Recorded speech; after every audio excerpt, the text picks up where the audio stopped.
1, 2, 3, 4. This one specifically mocking me for, coming out as pansexual. 6, 7, 9. You get the point. It's just on and on and on. And keep in mind, this is just the videos. Tons and tons of live streams. He constantly obsessed about me, insinuated that I was some creepy chaser who was just trying to grift on progressive causes to get close to trans women and be a creep to them, right? There's shorts on this shit too.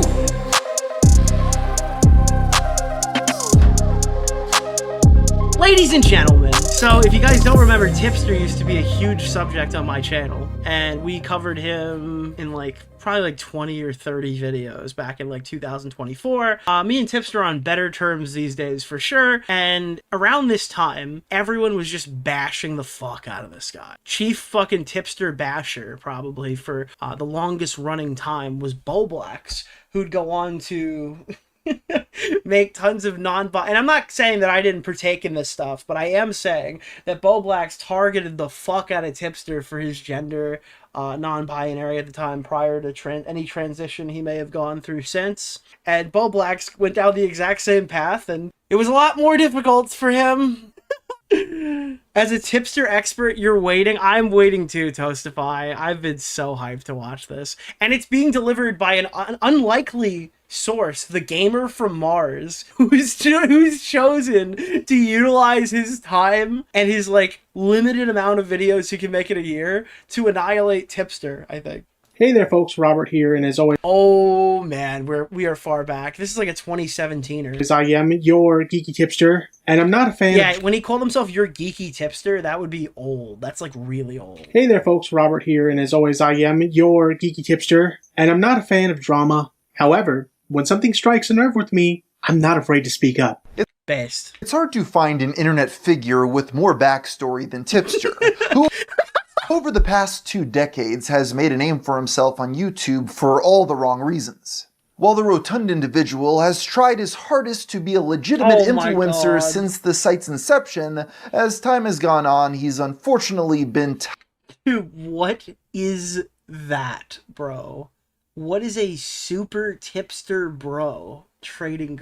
Is this the Lolcow TCG? Did they just straight up rip this guy's fucking tied in his full name to the Lolcow archetype, with behavior that many have deemed questionable. From defending inappropriate images. Gamer had several moments he loved recording in this video, and it's amazing.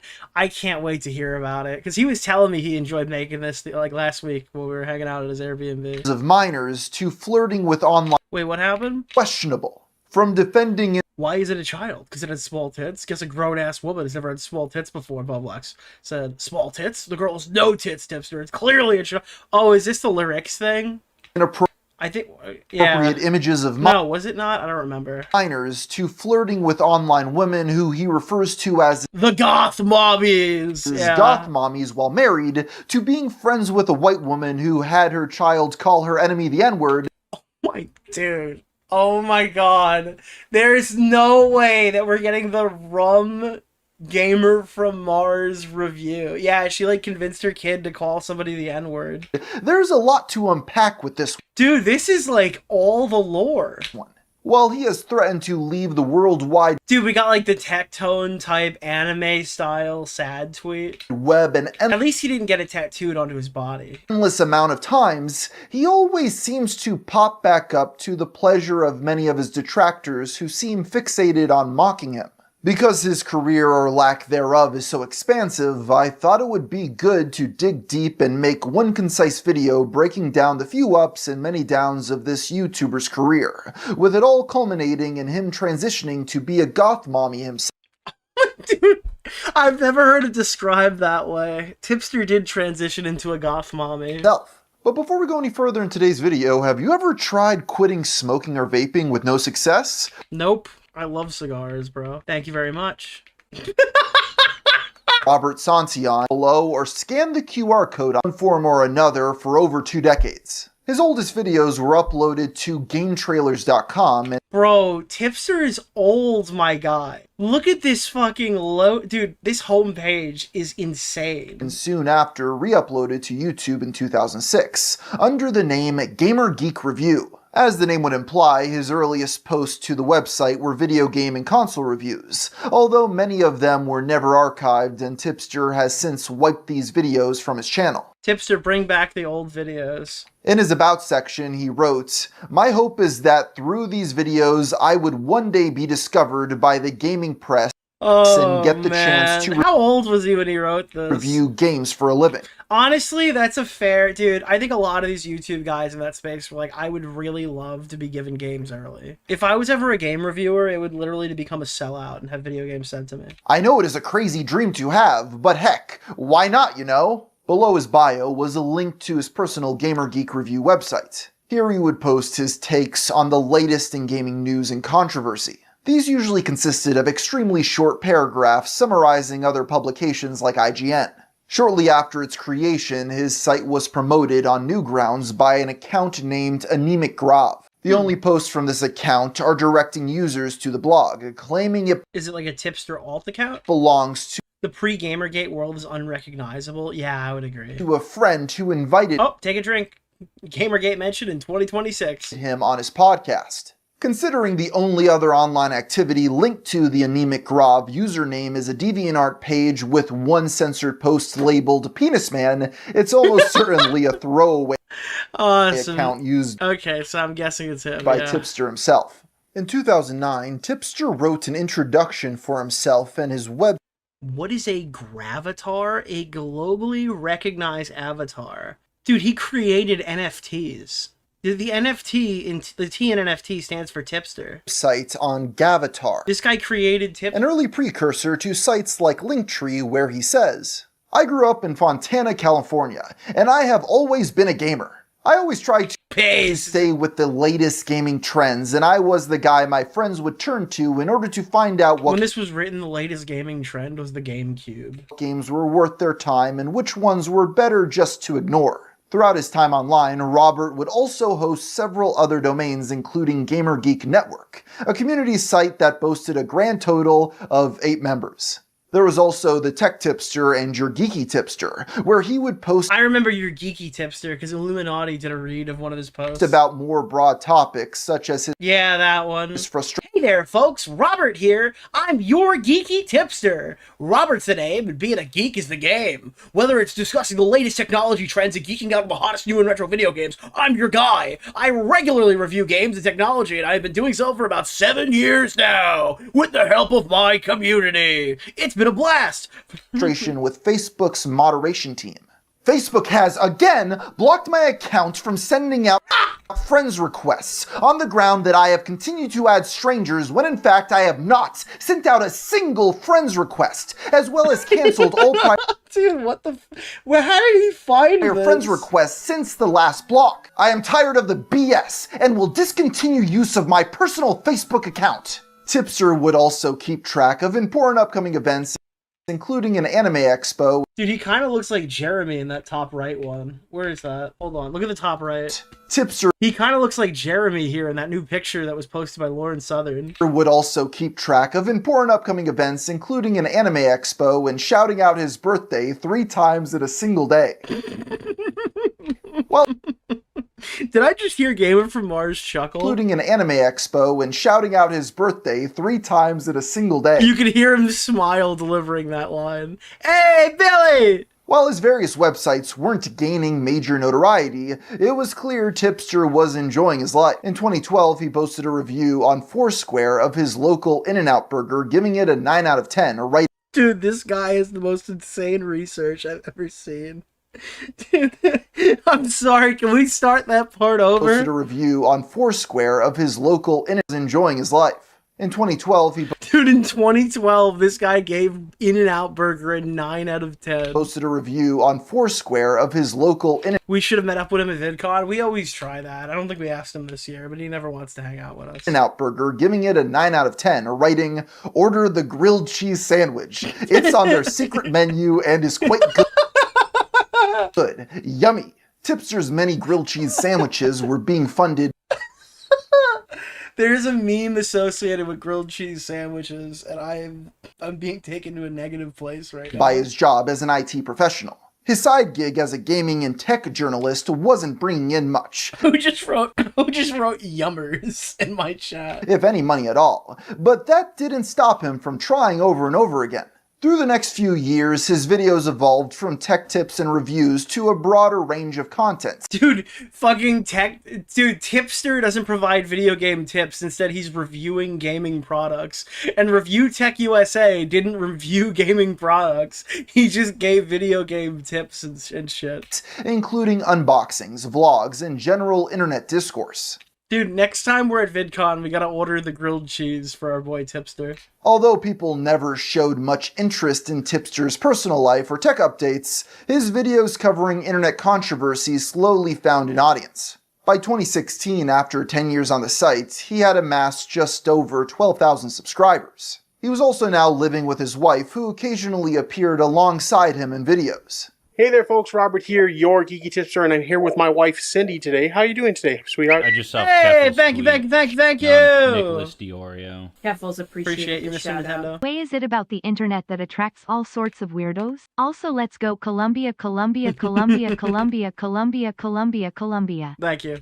He even began multi-streaming to his humble community on YouTube and Twitch. But beneath the surface, Dude, remember the YouTube Red logo? That little red heart thing, like the YouTube Gaming logo? he even Not YouTube Red, YouTube Gaming. began multi-streaming to his humble community on YouTube and Twitch. But beneath the surface, his channel's relatively slow growth began to get under his skin. On May 13th, 2016, he took to Twitter writing, "A friend just sent me a really messed up message. I'd be lying if I said it didn't hurt or get me down. This could be from like any year in the mid-2020s. But I won't let it keep me down." He later posted a video Yeah, you really can't use Twitter to vent. elaborating on this tweet.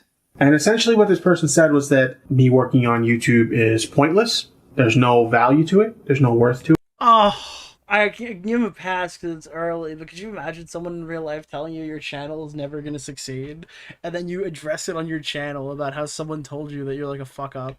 Why do I do it? It's just a total waste of time. I'm wasting my life away in front of the camera. Keep in mind, this guy is like employed. He had like a normal job. And what I'm doing is going to amount Aren't we in the mid-2020s? Yeah, sure, but that tweet was from like 2016.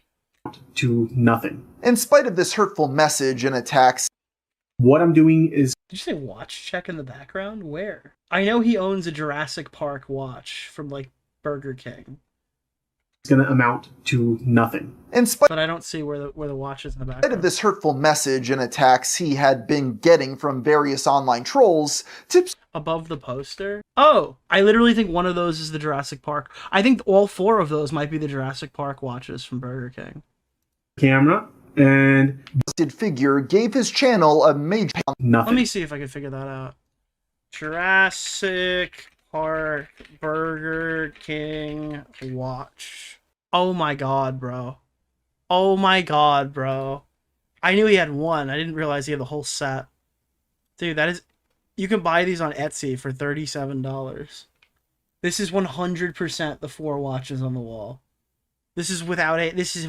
I absolutely just ID'd that immediately. Okay. In spite of this hurtful message and attacks he had been getting from various online trolls, Tipster reaffirmed that he wasn't going anywhere. This resilience paid off when just a few months later, an unexpected figure gave his channel a major boost. I'm in shock right now. I just wrapped up my stream, and I'm in shock right now because I got raided by Zoe Burger. Oh no, dude. Is this pre or post op Zoe Burger? I did not expect that. Apparently she was doing Dude, he wishes he was raided by Zoe Grilled Cheese. a stream where she was just raiding tons and tons of people, and Nick, I would you happened consider to be one of them. opioids? You could say you clocked it, base. Today was honestly a rough day. That made my night. If you're watching this, Zoe, thank you so much. Zoe Burger is a name you likely haven't heard in years, but in 2017 she was one of several women leading the charge. Dude, back in the day, she was trying to create like a female content creator network, but people thought she was like bad for business because she showed her boobs. Dude, she was the first OnlyFan in a market that didn't want that. Testing the limits of YouTube's live stream policies. To be more specific, she claims she would post her own nudes at 1 million subscribers, a milestone she quickly reached. At the time, she was one of the most Dude, when she danced on John Scarce. controversial figures on the sites, collaborating with other large YouTubers like John Scarce, and getting a diss track made on her by Ricegum where he makes an astute observation that her nipples look strange. Getting a shout out from It must be really fun to have to go back and watch all this content to make these videos. Zoe Berger near the peak of her popularity was a big deal, and she even began shaking her butt at the camera in hopes it would encourage more of her viewers. What the fuck? How have I never... I have to know what Augie thinks about this. Why is Zoe Berger twerking on Tipster? What is happening? To subscribe to Tipster. As a result, he quickly surpassed 14,000 subs. Yo. This boost in viewership What the fuck, bro? was the push he needed to go all in on streaming and content creation. He could stopped go all the maintaining way. the geeky Tipster website and finally rebranded his channel away from his real name to just Tipster. Along with this rebrand came a new intro I think he got claimed to all of his videos, where he can Dude, when he had the zap guns, bro. be seen holding 2 vintage Nest Zappers, while a remix of Dr. Dre's The Next Episode featuring Snoop Dogg plays in the background. This interesting choice Yeah, dude, this fucked him so bad. of music eventually resulted in every single video on his channel getting copyright. Yeah, he had to go back and remove the intro to every video he'd ever made because it all got claimed on the same day, minutes apart. Claimed in 2019, losing all of his ad revenue and forcing him to no longer use the song. Yeah. For the time being, however, Tipster's career was on a sharp upward trajectory. He began making inroads with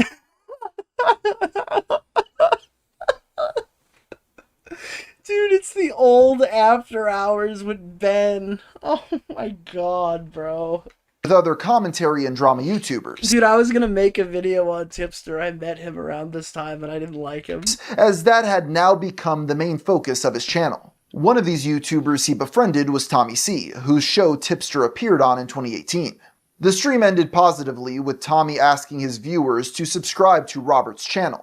Soon after, the two began fighting on Twitter when Tommy accused Tipster of liking a tweet that suggested he was a negligent alcoholic father. Let me guess, was that by Andy? I think it might have been Andy Worski. Dude, could you imagine getting off the stream and liking a tweet? Tommy accused Tipster of liking a tweet that suggested he was a negligent alcoholic father who allowed children to urinate on him. It had to be Andy. Oh, God. Hey, man, good stream. Give this guy a shout out. Support his channel. Oh, shit. These were allegations that Tipster adamantly denied, writing, "The things Tommy claims I said, I never actually said them, nor did I share/like any post about him as he claims, and he's yet to provide any evidence." The following week, Tommy C returned with receipts of Tipster liking several posts, including one that says, "Tommy C is like that awkward drunk uncle that gets pee on as soon as..."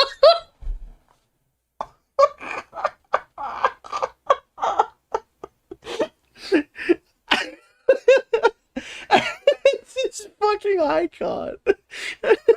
as he falls asleep. Who the hell has heard of the trope of children peeing on drunk family members? Oh god, I know Art had fun with this. Art had fun. Hashtag Tipster News. What is this? Tommy had since removed his like from this tweet before claiming Tommy had no evidence, but unfortunately it had already been archived. This minor spat was just a glimpse into Tipster's true character, an inability to admit faults, something that would only become more pronounced over time. Dude, what kind of barbecues is Tipster attending? It was also not the last occasion his liked post on Twitter would cause Yeah, that's for sure. trouble. Regardless, his fan base, whom he dubbed the Tipster Mafia, continued to grow over the coming years. Notably his back... Wait, I'm sorry. Was that his... That wasn't his image. You made that where you put him over Tony Soprano, right? That's not his image, right? The Tipster Mafia continued to grow over the coming years. Notably his back and forth with Suzy Liu in 2020. An insane woman abusing YouTube's copyright system put his channel in the spotlight, with many coming to his defense. He had gained friends, street cred, and an audience that after over a decade of effort would allow him to be in 2019, this is true, we literally united the commentary community because nobody stood a chance at actually dealing some damage to I'm Alex after he smeared fucking Slazo. And that meant getting Tommy and Tipster talking after that. Like, there was like a solid 3 months where just everybody was in unison. Full-time content creator, his one dream in life. Unfortunately, with this sliver of fame came scrutiny that he was not prepared to handle, which would end up starting his own demise. What needs to be understood is that Robert had a knack for getting himself into debates he wasn't equipped for about things that didn't even need to be debated in the first place. An early example of this took place in 2021 after another YouTuber named Oki took to Twitter to announce, "I hate Tipster." Nicholas, the GOAT. Thank you for the $5. I don't hate anyone in the commentary community other than Nick DeOrio. Correction, I also hate Tipster. He's just a lame bottom feeder. This prompted Tipster to invite him on his stream so the two could have a debate whether or not he was indeed a lame bottom feeder. Never, ever take a debate on, like, hey man, you want to talk to me whether I'm a fucking loser? Yeah, let's debate that out on stream. The minute you take that debate, you've lost. You've lost the debate. As you can imagine, this debate was not very fruitful, with Tipster showing DMs from Oki complimenting him months prior, and proceeding Yeah, you suck, change my mind. to kick him off the call before he could respond. Yeah, I was being honest when I said you are the only commentary drama channel that I watch. So That I find it watch, really yeah. interesting that you would call me a bottom feeder when you were literally sucking, choking on my DMs less than a year ago. Wait, is he winning, bro? Is Tipster winning? Dude. Well, let's just okay. I think you're overestimating how big your is, No, first you were of all. kissing Oh no, Tipster's winning. Tipster's winning. my ass less Okay. than All right, Tipster, you're overselling it a bit, but you're good. Well, year ago, and now I'm a bottom feeder who you hate when I Yeah, you had him in the DMs, bro, Yeah. and now all of a sudden I'm a fucking bottom feeder. don't even interact with you, dog. Quite frankly, Okay. I'm not interested in even continuing this conversation with you anymore. Are you done yet, or can I? Yeah, can I we are done. Get the out, stupid. Was this after the copyright debate? Afterward, Tipster posted, "That was fun, LOL." Oki responded, Oh, yeah, screaming then kicking me was a total own. He shouldn't have kicked him. "Yes, I thought Oki kicked Tipster initially. screaming and then kicking me was a total own." Tipster later cut this debate down for a stream highlight titled, "The Yeah, I think he was doing really well, but kicking him there doesn't really help his case. most dishonest hack I have ever spoken to." Upon seeing this, Oki responded again saying, "This guy invited me onto his stream to explain why I don't like him and then proceeded to spurg out and kick me 14 minutes in. Most useless convo of Oh, well, there was 14 minutes of discussion there, so all right, you know what? I withhold judgment unless I heard the other 14 minutes, because I honestly don't remember it if I have. my life." Even in mundane interactions, Tipster still managed to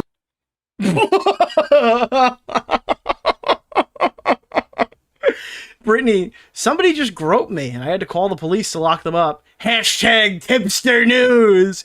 YouTuber Brittany Ventney said she was groped by a man in public. Can I say something to you, Nick? I really like you. repeatedly make a fool of himself. Similar to Drama Alert, he tried to popularize the hashtag Tipster News. Although today the hashtag is exclusively used to mock him. This isn't because Tipster has done anything completely unforgivable, but rather because many would see him as a buffoon. In one notable instance of this supposed buffoonery, Tipster responded to someone calling him greasy and obese by saying, "I still get more action than you." Ladies love the... They love the jiggly jiggly. Oh god, that is... Yeah, Tipster in his prime was not one for the discourse. Ladies love the jiggly jiggle, with a Homer Simpson gif attached. It's unknown why he felt the need to respond to this random Twitter user, or why he thought this response would result in anything other than further ridicule. Random Twitter posters getting under his skin was something Tipster could not avoid. It ultimately was what What is this? I'm sorry. I was gonna say it ultimately was the casualty that took Tipster down. Random Twitter post. Did he just say GIF? I explained this today in the Discord server when people were asking me my opinion on it, but the person who created the actual GIF stated it is pronounced GIF. And that person is mentally retarded and subhuman, and you should not listen to anything they have to say. They're wrong. Full stop. It's GIF. Tipster's getting under his skin was something Tipster could not avoid. On May 12, 2022, Amaranth posted a video titled, "Why I'm Quitting OnlyFans." No! Tipster somehow managed to screenshot this 1 minute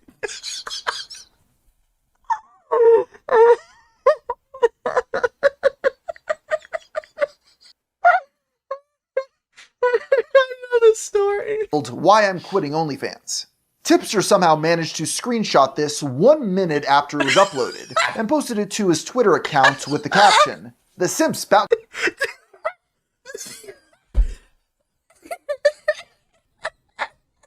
The simps are gonna be wilding out on that one. 100 views in 1 minute ago. To be wildin'. LOL. When other users pointed out the odd timing of a screenshot and the fact that he appeared to already have watched 30 seconds into the He watched 30 seconds. Oh god, no. Please, no, dude. This is not okay. Why are you doing this? video, Tipster responded by unfollowing and blocking them, including accounts that didn't even tag him directly. This banning spree continued until half the community was blocked by Tipster, including many of his friends, at which point he posted an anime gif with the caption, "Twitter feed looking less cancer at the moment." Just block people. You don't have to post an animated gif of an anime character to tell everyone that you're happy you blocked them. Kinda wish I did this sooner. He followed this up with another anime gif. Is that the Death Note? Saying, "Unfollow a few people and everyone starts coping, living rent-free." Tipster clearly wanted people to believe that he was unbothered by the whole ordeal. You know what the best way to be unbothered or perceived unbothered? Why don't you go play one of those 7,000 video games behind you? And just be unbothered. This is likely why he privated his Twitter account before posting another anime gif captioned, "Stepping away from the net for a bit. Don't know when I'll be back. But right now my mental health is more important and I need to focus on that more than This is over an Amaranth tweet. anything. I'll be back when the time is right." He then wiped his entire Twitter account. This Amaranth situation was made funnier due to the reputation Tipster had already garnered online for being an unapologetic simp. Back in 2019, Robert was browsing his Twitter homepage when he saw a beautiful damsel come across his timeline. In her post, she wrote, "Thank God I'm a lesbian." This upset Tipster greatly, and he replied, "Why do all the hot ones not like..."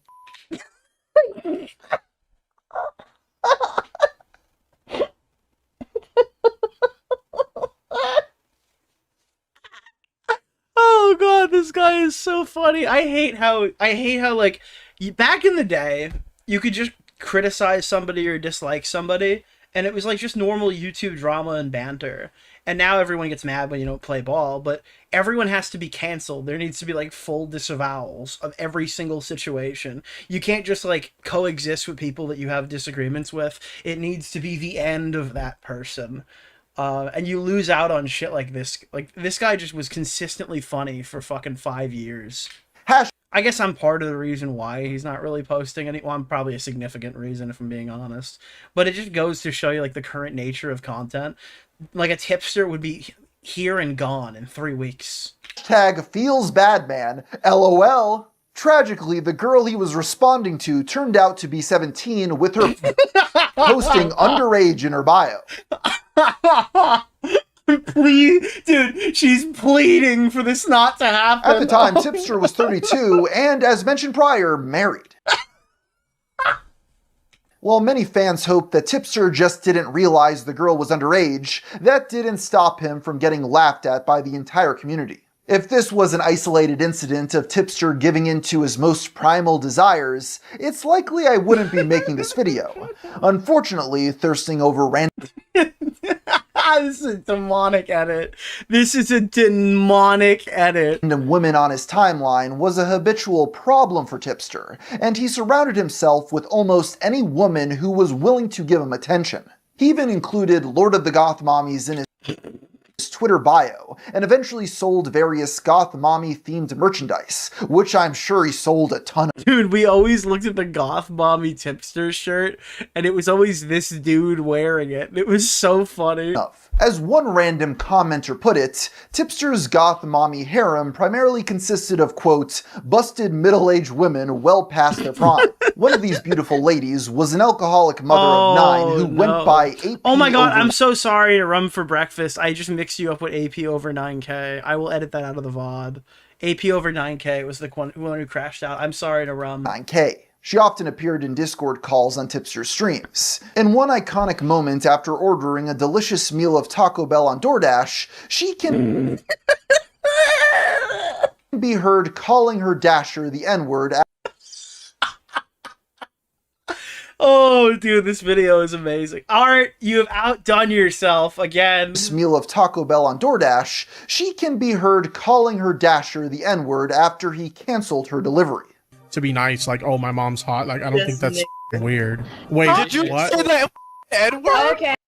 And this was while he was live. Okay. Okay. Yeah. Dude, he was live on stream, and this woman went fucking primal and just started dropping slurs. Bro, see, this is what I'm talking about. Okay. Well, that's why she got removed from the call, because that's not okay. No, get the f out of here. I know you did it, but I'm like, dude, you can't trust these white women, bro.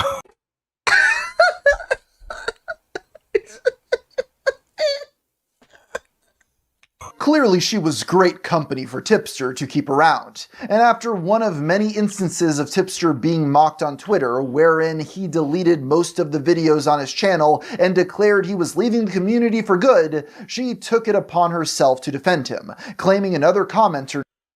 Oh god. Alright, this is not canonically the Bo Blacks that attended this event, okay? This is an entirely different person who goes by Willem. This person was not involved. Named they didn't exist yet. Bo Blacks wasn't a good friend to Tipster. This was confusing as Bo Blacks was one of the few people not making fun of Robert at the time. The two got on a call with Tipster joining to mediate, although it was nearly impossible to follow why AP was upset. You said this tweet is f***ed up, correct? This tweet I made about Tipster's f***ed up, correct? No, I think you're a giant piece of shit. I think you're a really f***ed up, shitty person. Dude, it turns out the worst person you know is totally correct on this one. Honestly. Damn! Like, just in general. But that's probably because I'm actually an adult. The debate ended with Tipster. Also, that is a stealthy fucking meme right there. Polis, I want to be added to this call. Just to call her. If you guys don't know who Polis is, there's a bunch of lore with Augie in that. Because I'm actually an adult. The debate ended with Tipster panicking and deleting the entire server mid-conversation.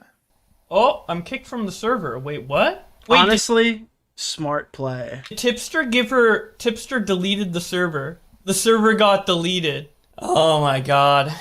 The following day, Robert posted an apology tweet writing, I wanted to take a moment to apologize to both AP and Bo Blacks for what happened last night. Why are we apologizing to AP? The whole thing that was probably my response at the time. Was a big misunderstanding that led to a huge mess. Also, I apologize to AP for not making it clear Bo Blacks was live. I assume she knew, and that was a mistake. I am going to take a few days offline. After last night, I just need a few days to myself to decompress. Rather than taking a few days off, though, Tipster...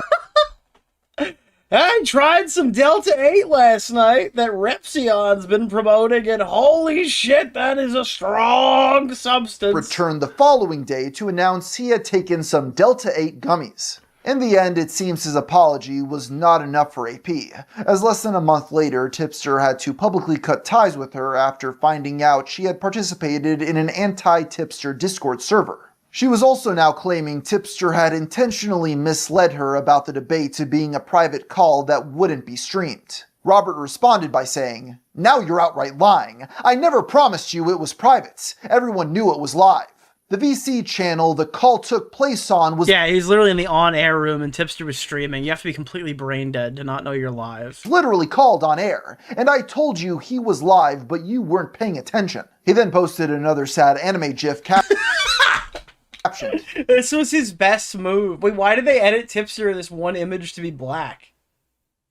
Are you guys... Tipster wasn't that dark skinned in the... Did they edit Tipster to be black? Sometimes I wonder why I bother being a loyal friend to people who clearly— Oh my, he's having fun. Dude, GamerFromMars gets to be in his element when he's reading this shit. don't deserve it. Cause when it comes time to return the favor, I'm always kicked to the curb. I'm too kind for my own good. This was the last straw for AP, who posted a Notes app response claiming that she was drunk during the Boblack stream. Who cares? Although she denies being an alcoholic writing. If I was This guy needs a diary? No, he needs a vent server to Toastify. actually an alcoholic, don't you think I would— I think Tipster like disavows all of this shit. I think he's just I think he finally at some point got it. I think there's still a potential that he'd crash out again in the future, but I think I think he's reached the self-aware point that all of this was extremely cringe and pathetic. know where my limit is? And to answer her question, no. She then did the only logical thing and leaked all of her DMs with Tipster. Yeah, as his tradition. The carnage left in the wake of these DM leaks was immeasurable, and the event went on to be known as Tipstergate. In these messages, AP can be seen sending Tipster screenshots of a user named Spondyle getting 0 likes posting into the void about her. She was clearly upset that Tipster wouldn't defend her from this menace. Tipster calmly responded— Bro, fucking Spondyle's name popped it. I wonder what he's thinking right now, knowing that he's in a video from GamerFromMars. Like, he's just a casual mention in the fucking fall of Tipster. Responded with a level head writing, "I'm just gonna leave the internet, okay? I screwed up and now everyone is mad at me. So I am just gonna leave and I am not coming back." AP reassures him by saying— Who is Spondyle? An Augie chatter. "I will never be the person that gets mad and turns on you or spills things you told me in confidence. That is not who I am." Of course, since we're reading this message right now, she did exactly that, which is why we now have something known as the ripped pants incident. This is because— Dude, this is touching parts of my brain that haven't had a chance to activate in a really long time. As also in the leaked messages, Tipster stated, "Sat down in my office chair this morning and my pants split in the ass."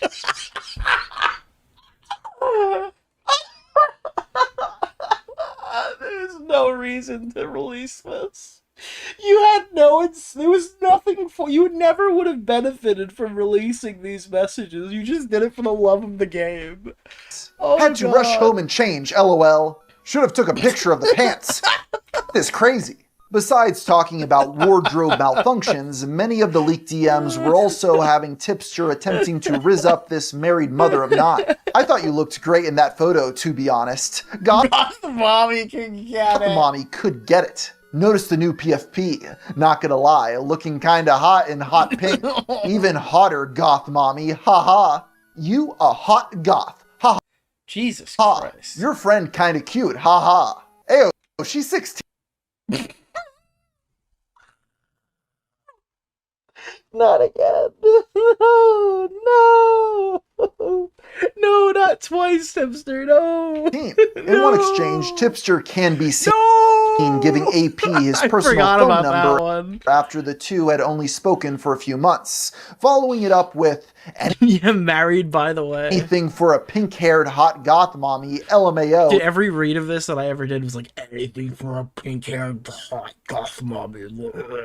JK. What can I say? I got a thing for goth chicks. In the wake of this betrayal, Tipster leaked a message she had sent prior to posting their DM saying, "This whole thing is out of control, but I figured I may as well drag us both to hell." I'm taking you with me. He also made a response of his own addressing the various goth mommy related texts, claiming he and AP had just been good friends and nothing more. Regardless of any perceived wrongdoing on his part, Tipster should have never spoken to this woman again. You should have spoken to her to begin with. This is a conclusion he unfortunately didn't share, as the two were spotted together on a podcast less than 3 months later. Supposedly, Tipster's Discord mods had tried to convince him to ban AP, and he responded by leaving the server. Wait, his own server?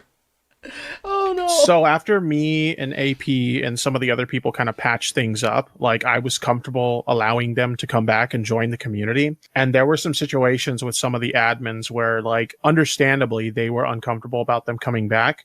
Yeah, she like convinced. Wait, is this before or after she convinced her kid to call a delivery driver the N-word? Where, like, they were looking for any excuse to get rid of AP. And on the 4th day, I got so tired of, like, Wait, this is before that. hearing this.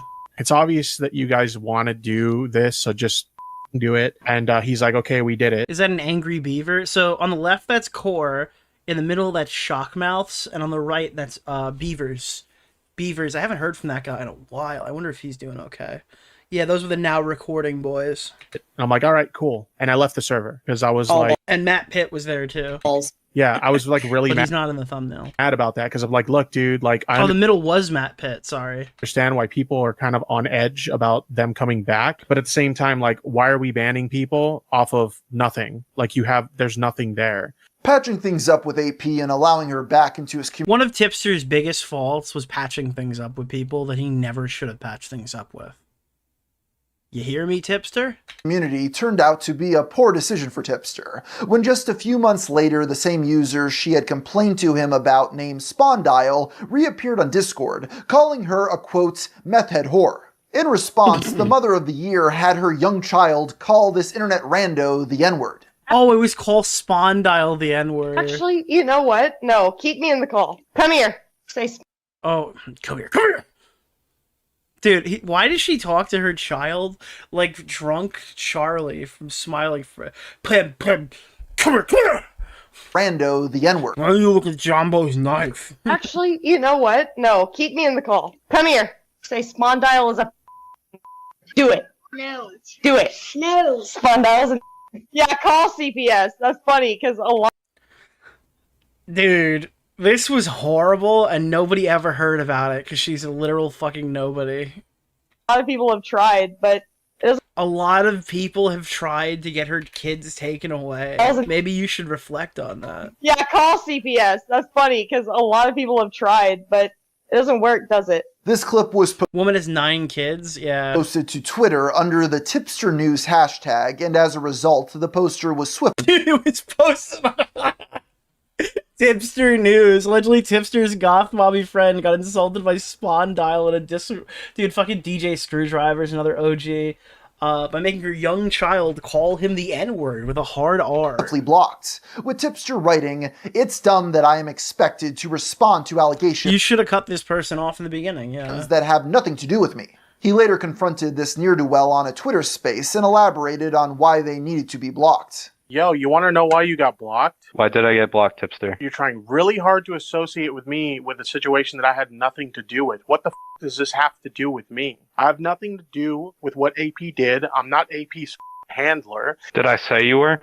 No, but like, what do you think is the point of like... Bro, Alex Gekmo, he gained his reputation this week. Like, mentioning me in the thread, like, what's the point of that? She did something stupid. You're her friends, and that's how people know her. Yeah, I guess so. This is the Tipster cycle on full display. He surrounds himself with insane people who inevitably do insane things, and then needlessly inserts himself into the middle of it. He was never asked to comment about AP and wasn't even tagged in the original thread, yet here he is on Twitter, having a meltdown anyways. His tantrum continued on Discord. Tipster, I guess you've already seen the thread, but are you going to disassociate from AP?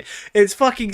That is actually Smaggle. Admittedly, that is actually Smaggle. Where he was asked... Admittedly, this is the real Smaggle. Are you going to disassociate from AP? Are you going to disassociate? He responded by... He blocked me on Twitter for this. Unfriending the person who asked and blocking them on Twitter. Spawndile later posted a thread claiming the father of the kid who called him the N-word had reached out alleging CPS was already investigating AP, and that one of her children had been born with meth in their system. Well, I guess that's why he called her that. This is the type of person Tipster will repeatedly fall on his sword for. Yeah, it's just, dude, you got it. This is like, nah. In exchange for a potential 2 a.m. Gooner call. With these revelations, it seems Tipster finally cut off contact with AP for good, replacing her with a new goth mommy who went by. Yeah, I apologize to Rum. I don't remember what she did, if she did anything, but she was not AP, and that was a mistake on my part. I will make sure I edit that out. By Rum. You would hope by now he would have learned his lesson, but you would be wrong. On February 19th, 2023, Rum was caught liking. You know what? Maybe I'll leave it in. I should at least be poignant. Yeah, no, I forgot what Rum did. This was Rum. A post Never mind. Meaning what appeared to be an explicit drawing of a child. Ordinarily, this wouldn't present a major issue for Tipster, as Rum was not a key figure on his streams, and nobody was even asking him to come. You know what I did? I just mixed up Rum with Hannah Animal. Comment. Hannah Animal's not in this? Premature retraction? Well, no, you should still be saying the correct thing. You shouldn't be accusing her of, like, being a neglectful fucking mother if she's not. And you can still criticize her for the actual things that she's done. Of course, this is Tipster we're talking about, so none of that mattered. One of his goth mommies was in peril, and it was time Tipster did a premature retraculation for her valiant knight to step in while debating none other than Boblax on the issue. As he'd state, I see the usual suspects are trying to call someone out for liking Lolly when they don't know what Lolly... Dude, this was when Tipster wanted to become the CEO of Lolly. Like, he just wanted to define... Well, not even this. He wanted to be like the Lolly scholar. He wanted to explain the definitions. He actually is. Some things never change. It's Lolly, Tipster. It's a cartoon of a child with nothing but a strip of clothing covering the flat chest and crotch. Why is it a child? 'Cause it had small tits? Guess grown women never had small tits before. Yeah, it's just not a... This is just not the battle, man. This is just not the battle. Small tits! The girl has no tits, Tipster. It's clearly a child. I have seen video game characters that look like this and no one bats an eye. When prompted to provide an example of any video game character that looked even remotely similar to the image in question, Tipster responded by saying, "My point is that this community is full of spurgs who know nothing about anime or anime culture." You've lost. I mean, he lost already, but he, like, super lost with that line. Commenting on anime culture. I remember Mr. Girl came out and be like, yeah, dude, that's a kid. And it's dumb, dude. This was the hill Tipster was choosing to die on. And he just kept doing it. Oh my god, this is a demonic Gamer from Mars pause. Literally posting, "I stand by my take." Oh yeah, the artist came out and said, no, it's not a Lolicon. And they confirmed it was a Shotacon. That's the worst part here, is the artist came out and said it was Shotacon, and they drew it on purpose. Rum did nothing wrong. I will die on that hill. Evidently upset after seeing this on his timeline, Keemstar replied saying, "You won't even debate the topic on my show." Dude, Keemstar was so... This is back in the day where Keemstar would have put Tipster on fucking drama alert. Tipster politely declined the invitation, but that's when Pat God joined the conversation to lay down the law. The definition of a lolly is a young or young-looking girl character in Japanese anime and manga. I don't see why you would defend the open fucking Pack God sexualization of that. While this attempt to reason with Robert was commendable, in the end, not even Pack God was strong enough to overpower Tipster's block button. The following day, Keemstar and Pack God loaded up a stream to talk about the situation when, in spite of previously refusing to do so, utterly Tipster took the call. Tipster called in to explain his side. And you have Dude, this is insane. Loyalty to your friends, so you're oh, it's on the Keemstar show. That's a little too late. Trying to defend your friend, right? But in this case, you lost. You lost on Twitter. You lost with your other friends. You lost with me. You lost Pat God. You lost the audience. I don't think nobody really knew Pat God other than Keem. One disagrees with you. I genuinely don't care about what people think about me on this issue. As usual, Tipster was spiraling and struggling to defend himself, but he still had one last card to play in this debate. This is about people liking stylized anime art. Oh, this is when he started calling things chibi. And people are trying to turn it into pedophilia, and I think it's like fucking gross. We're trying to turn this into Tipster likes Lolly and Tipster endorses What am I Lolly. supposed to yourself? What am I supposed to think when you're saying that you're gonna fucking die on this hill, Tips? Now he left. He left. I'm gonna click. I think this is also when the dying on Lolly Hill thing started becoming like. Do you remember when people started saying dying on Lolly Hill? I think that really spawned out of this. On Tipster, right here, verified Tipster, right? He fucking blocked me. I'm not blocked. Yeah, because you have a pussy. Clearly, you know, he's probably right about that. Stressed out, he decided to take a brief intermission from all of the drama when an OnlyFans creator came across his timeline. Dude, the only thing that brought him joy in life. Holding several Monster energy drink cans, looking for an excuse to interact. Ethan coined that, but think about who he coined it with. It was Tipster. With her, he quote tweeted the post saying, "Turkey Tom's dream girl?" What did you know at this time? Tipster, what did you know? In a reply, one user wrote, "I'm pretty sure Tom is in a happy relationship, and not all guys want to leave their girl for a random e-girl."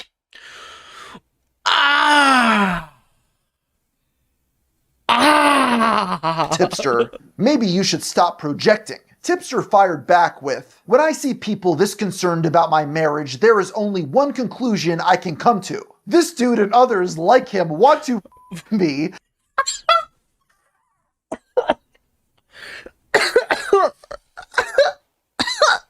You wanna fuck me, don't you? You wanna fuck One me. conclusion I can come to. This dude and others like him want to me, and they're mad because my wife gets to and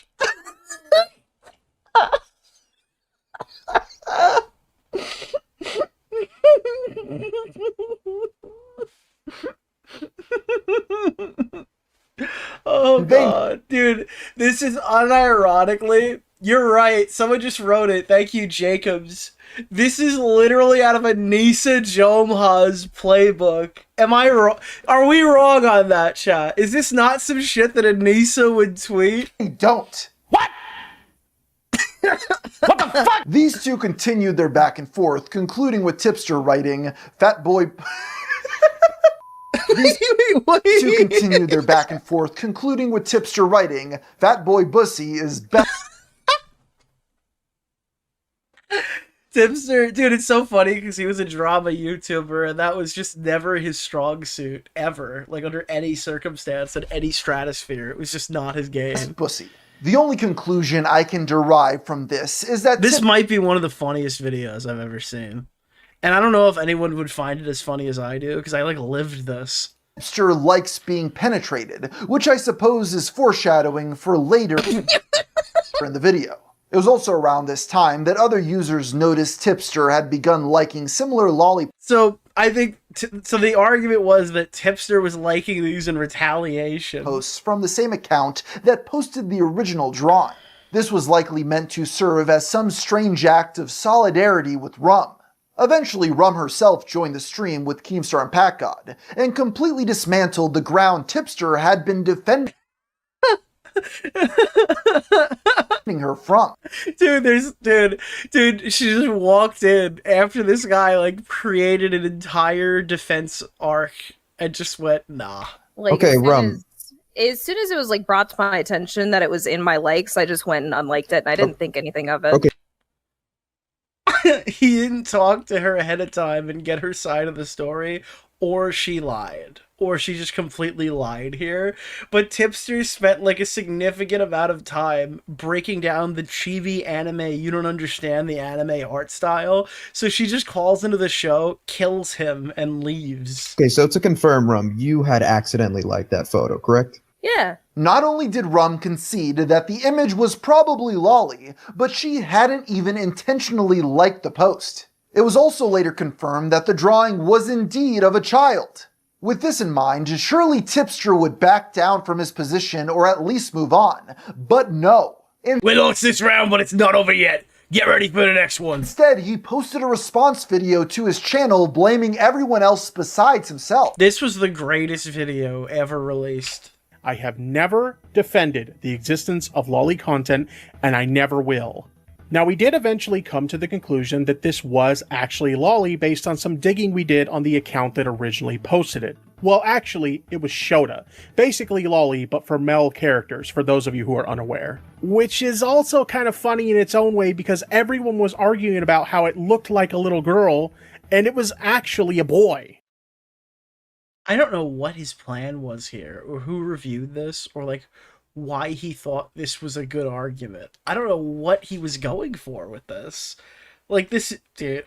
And I was just looking for a bit of clarification just to be sure. But in my opinion, my biggest mistake was trying to have this... No, your biggest mistake was going and liking like a shitload of artist posts from the same person and others that were all of the same nature in retaliation. Conversation in this community, because they too aren't equipped to tackle this conversation properly. This dude, we don't understand anime enough. Community doesn't have the intellectual capacity. You don't possess the intellectual capacity to document Lolly. To tackle this conversation properly. This community doesn't have the intellectual capacity to have these kinds of conversations. I get that we're human and we make mistakes sometimes, but y'all this one up so damn bad. It's crazy. And these are just some of the many issues I have had with the comment. Dude, if you guys, is there anyone here who genuinely has never heard of Tipster before, or if they have, they know very little? Because the way that this goes next is shocking.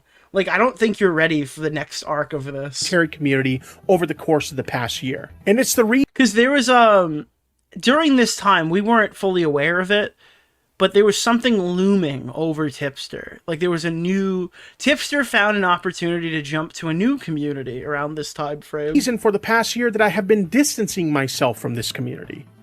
So he had he's been distancing himself for a year. He's been pushing toward a new community. All right, nothing wrong with that necessarily. Let's just see where that might be going. Made a mountain out of a grain of sand. Keemstar was saying that everyone should come together and oust me from the community.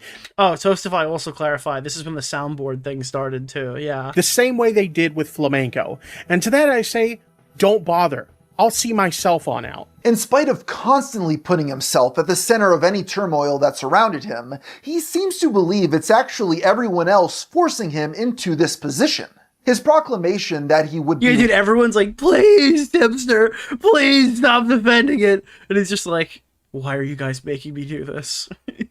He's going on like this SpongeBob Battle for Bikini Bottom 10-year crusade. Community was also meaningless at this point, considering it's probably the 5th time he said this in the past 2 years. Yeah. All this drama left Tipster in a precarious position, with few friends and even fewer goth mommies still associating with him. This is when he saw a golden opportunity to jump ship entirely to a much more welcoming community. On August 5th...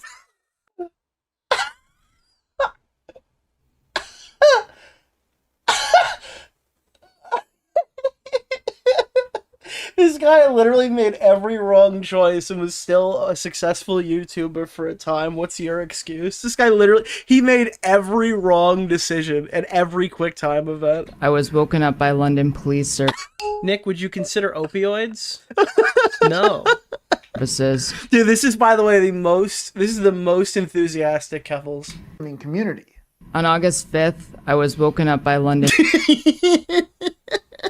Thank you. DeOrio, commentator of the year, the best commentator of the year. Thank you. Tipster, you all just don't have the proper media diet. Yes, that's the problem. Police services pointing an assault rifle in my face at my home.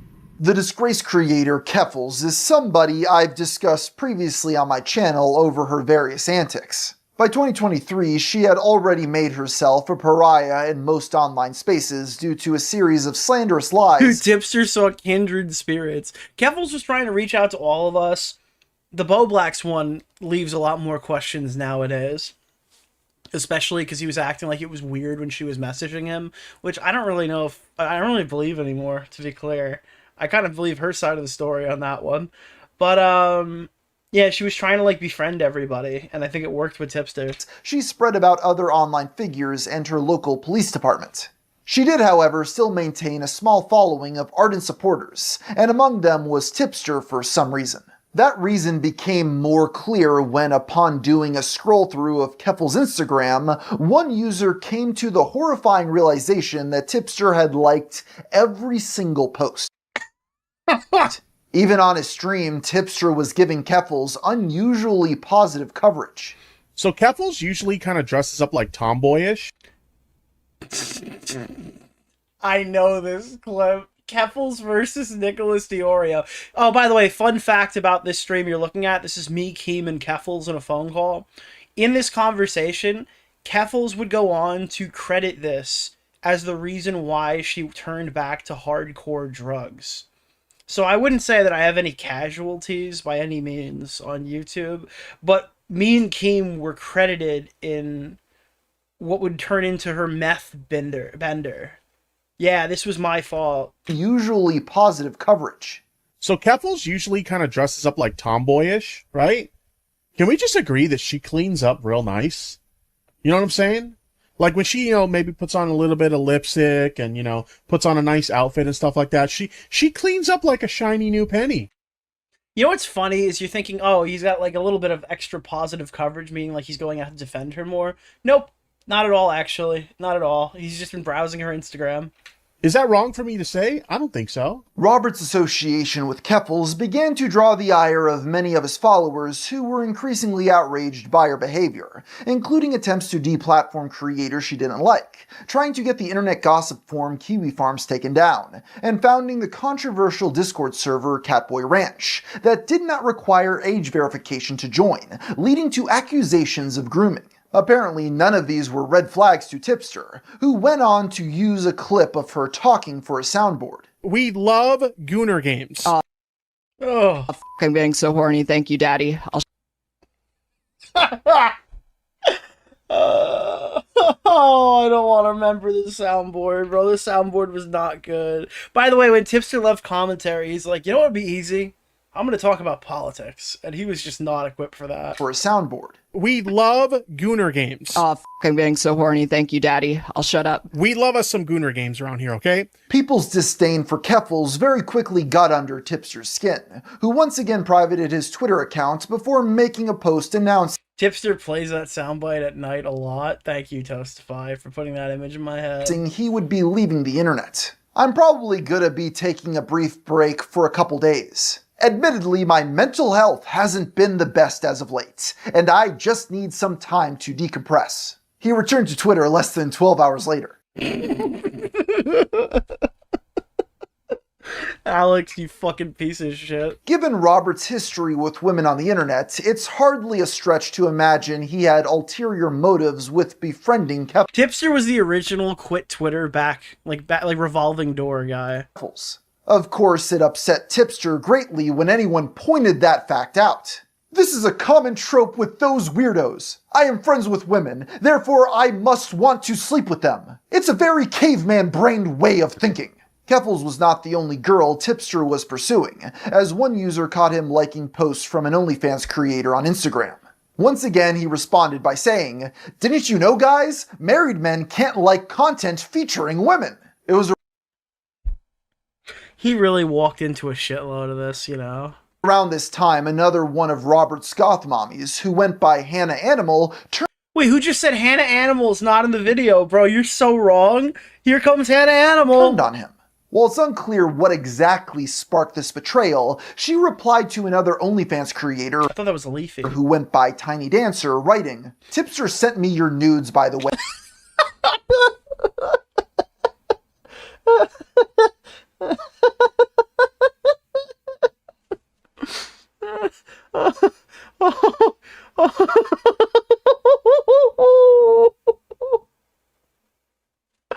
Also, Augie was trying to get you to name drop, and Augie, you come off like a complete dick, and Tipster literally explained it multiple times. Hey, hi, what's going on, Tiny Dancer? Tipster sent me your nudes, by the way, so maybe you should kind of figure that one out. Way after you sent it to him. Supposedly, the picture sent to Tipster was meant to be— Dude. And then his defense for this one was, listen, she only sent me those photos so I could say yay or nay on what her paid subscribers would like to see. He went from Tipster to Ron Jeremy the Quartering. I don't know what his plan was here. Be used as promotion for OnlyFans accounts. Dude, Pimpster was getting a look at the titties before they hit the feed. She was simply asking for his opinion. This raises multiple questions. Why would anyone want Tipster's opinion on their OnlyFans?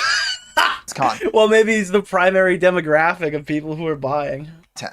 And also, why did Tipster instantly send this to another girl? The answer to these questions remain elusive. However, he did eventually respond saying, "I can 100% own the criticism that I should not have sent the picture in question to Hannah." Hannah was not satisfied with this response and continued posting about Tipster, claiming he had added her on Snapchat without ever being sent her username. Yeah, this was the Tipster had a lot of bad moments. This was a bad moment. After the loss of Hannah Animal from his goth mommy corral, Tipster's roster had an opening. He immediately tried filling it with various transgender members of Keffel's community. In one post, he can be seen replying to a trans woman holding up a bottle of her own breast milk. Didn't Boblax take particular issue with this person? Urging I just think that's funny. the poster to drink it. Oh. Whoa. Dude, woman holding up a Tipster, bottle of her own breast milk, urging the poster to drink it. Oof. I looked it up because I couldn't help myself, and yes, trans women can have breast milk, which our friend seemed very interested in the taste of. Dude, Tipster's writing that being like, yeah, you should fucking drink it. Yeah, drink that shit, bitch. In this era, his liked post did not fare much better, with one captioned, "What is the first thing you would do to me if you had me strapped down to a bed?" When Boblax re-emerged to remind Tipster that he was in fact already married, Robert replied calling him obsessed and weird. Keffels herself eventually grew tired of Tipster's neurotic and strange behavior, releasing a video titled, this was a joke, right? I'm no longer friends with Tipster. "Why I'm No Longer Friends with Tipster." In the upload, she shows a supposed leaked DM it was like she was trying to bait us. Wherein he claims he is planning on cutting her off. As it turned out, this was a poorly orchestrated publicity stunt. I think literally every fucking person knew this was fake. This is what I mean when I say that YouTubers are bad actors. If it looks like it's stupid, it probably is. Two hoping they could fool their many detractors. Regardless, there was still a nugget of... Nick, you're obviously in a more tolerable term with Tipster these days. Is this stuff he just accepts as an L?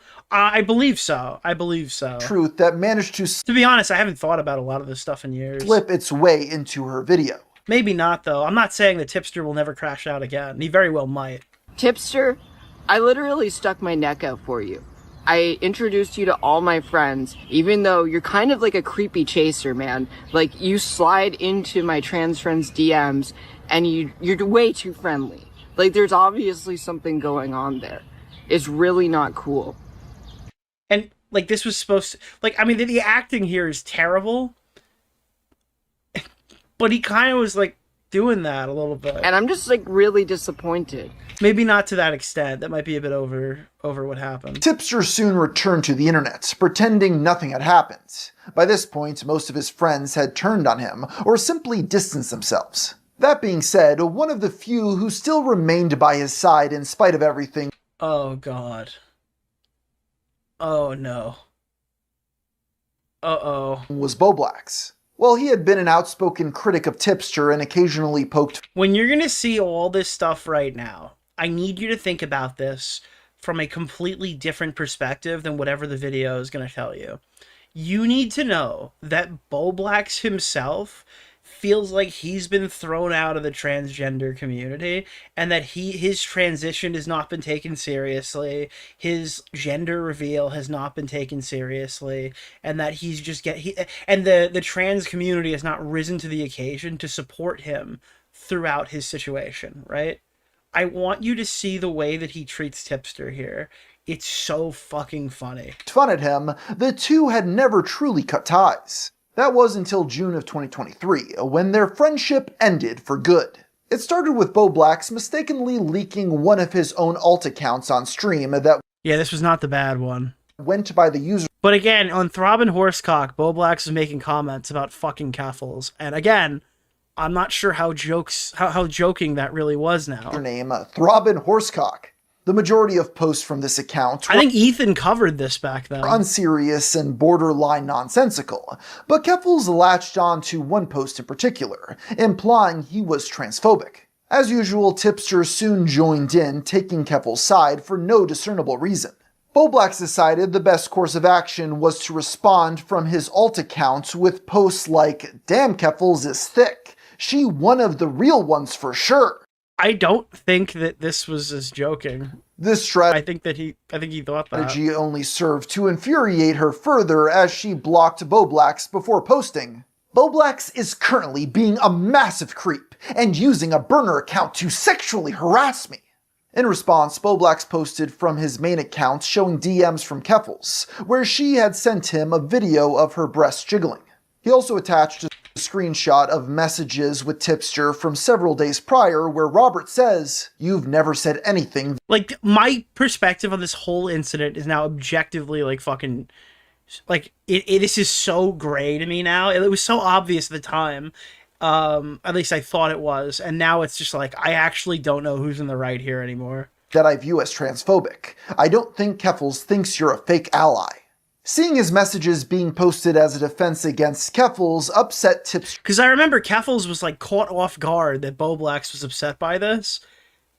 And that might have been bullshit, but now I'm not really sure. Greatly. So he decided to bring Boblax on a stream for a debate. Yeah, so that's why I'm upset. I mean, and hopefully you do forgive me, because, like, I did not think, I genuinely just didn't think you would mind, because it's not like you said anything secret. Like, I feel like everything you said in those DMs are stuff you'd say publicly too, right?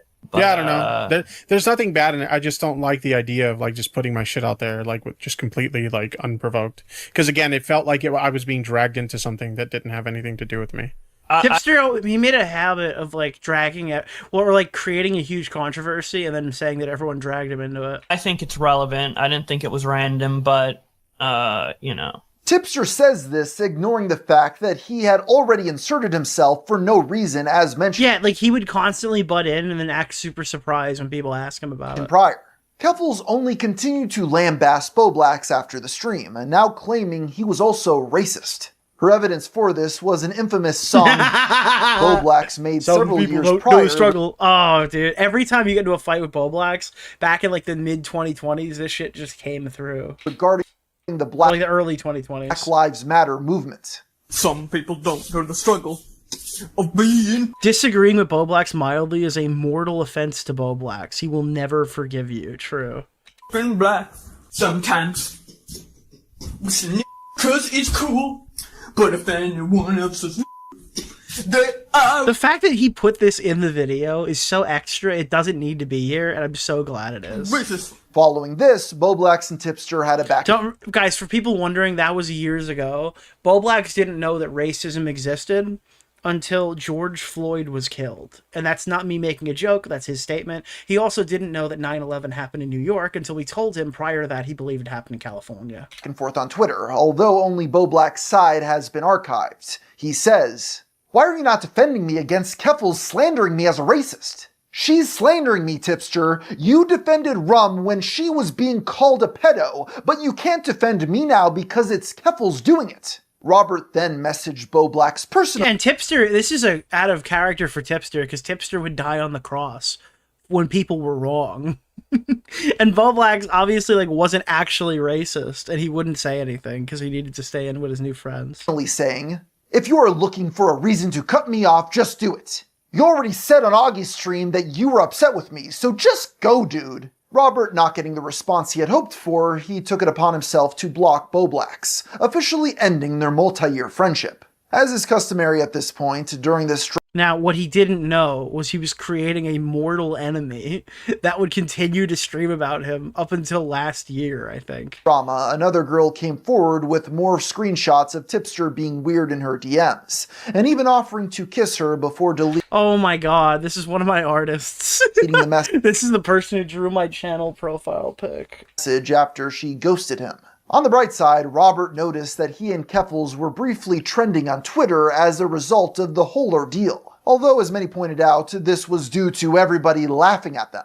One of the people mocking him at the time was the YouTuber Turkey Tom, who soon after posted a video documenting many of Robert's more cringe-worthy posts. His video ended with a diss track featuring... Dude, he rented a Lamborghini. And in Buckingham, wherein he danced in front of a rented Lamborghini. Need to lay off the Oreos. Word up to Nick. Before we wrap up, got a question real quick. Why do all the hot ones not like dick? Tipster seemed to enjoy the video, posting, "Okay, I won't lie, this diss track kinda slapped." And he did a throwback to his old intro. With a Snoop Dogg gif attached. Tom's second best song? Yeah, the first one's the one that he made about his penis. Given his track record of almost anything getting under his skin, many people saw this as a cope. To make matters worse, Tom's video was the catalyst for people to begin digging into Tipster's history online and documenting his behavior for kiwi farms. What they found was truly fascinating. On September 20th, 2006, an account based in Fontana, California made a post on a developer forum that reads, "Hello, my name is Robert Santion, and one of my biggest dreams is to develop..." He wanted to create the next Windows. A revolutionary operating system. Dude, you can't ever say that Tipster didn't dream big. I know. I am aiming pretty high, but it has always been a dream of mine. Dude, this guy wanted to be the next fucking Mac OS. Anyways, I have one problem. I know absolutely nothing about OS development. No code knowledge, no idea what I need, where to start, or even how to get the knowledge and supplies I need.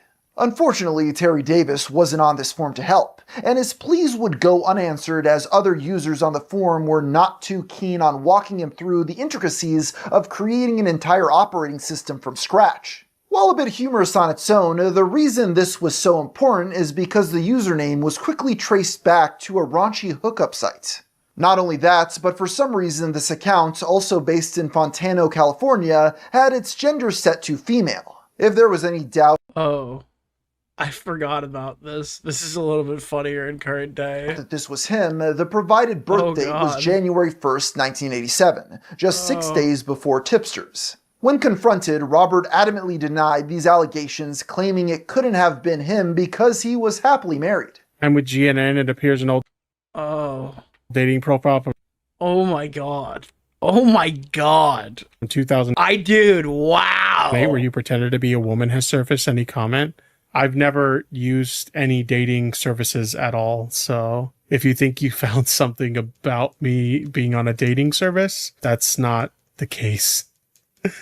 I mean, I met my wife when I was still in high school, so I never had to use a dating profile. Where do people come up with this shit? Another ancient Tipster article. Yeah, I'm starting to think that one might be true. The fact that I think people wrote that one off. Was a clip of him showing a list of videos he had flagged to YouTube, claiming they had been critical of him.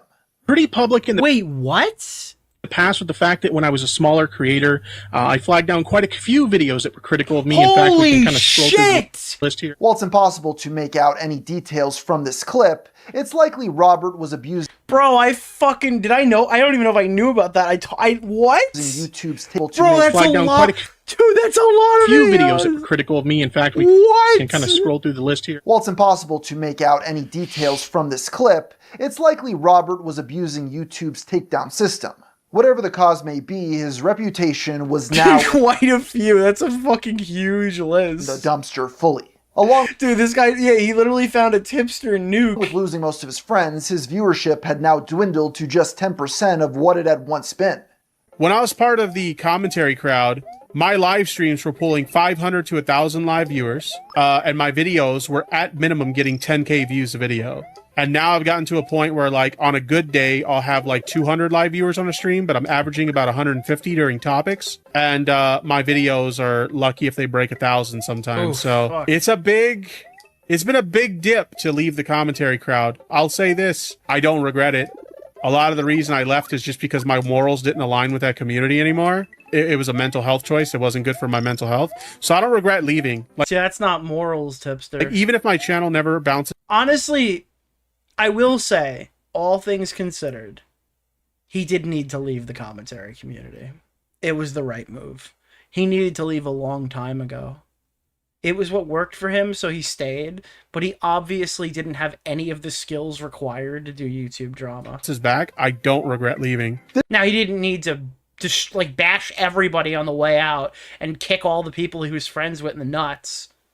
But he did need to leave. This rapid loss of fans triggered YouTube to stop promoting his channel, even removing it from search results. This is something Robert tried to resolve by reaching out to a YouTube... Dude, so many videos were made on him. YouTube is like, dog, they're just more popular than your channel. YouTube representative, although his efforts weren't in vain. He was essentially told to just make better content, something that appeared to be far out of Tipster's reach. I say this because the majority of his videos and streams were now heavily political in nature, falling more in line. And the problem is Tipster wasn't very intelligent.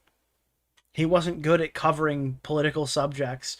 And instead of being some guy who's like, oh, I have to cover this because it's related to a drama, he's like, oh, you know, it'd be really easy coming off of this? Gaming. No, wait, I'm sorry. Leftist politics that I now care about because I'm friends with Kev. Like, that's literally the mindset he had.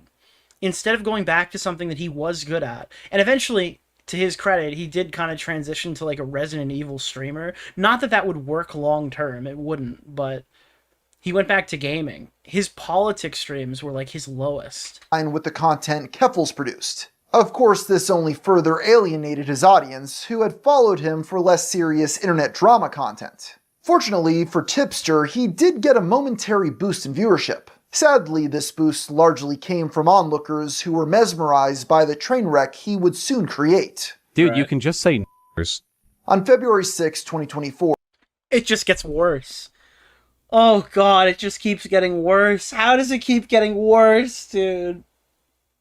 Oh no. Oh god. This is when most people's, I assume, Tipster, like if you're not from like the old commentary days, this is probably where like your Tipster start happened. Or political streamer Vosh was attempting to demonstrate the By the way, yes, side profile Vosh is either about to say a slur or blow up a location. Fundamentals of men's fashion for his viewers, showing off a sleek jacket. Tragically, when he went to save an image of the jacket, his recently saved files popped up on stream. Dude, when he went to save an image of the jacket, he found the pictures that he was using to jacket. You can see this is an example of the kind of structure that I'm referring to.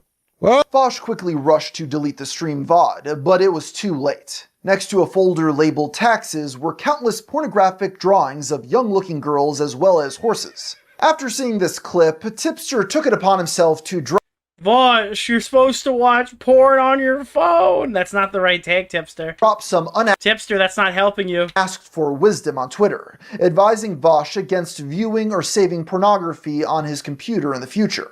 Most others were not as charitable or kind to Vosh after seeing the sort of things he was into. One of these short stack guy. Oh my, dude, he's in every drama. Everything is EHD, bro. There's no way.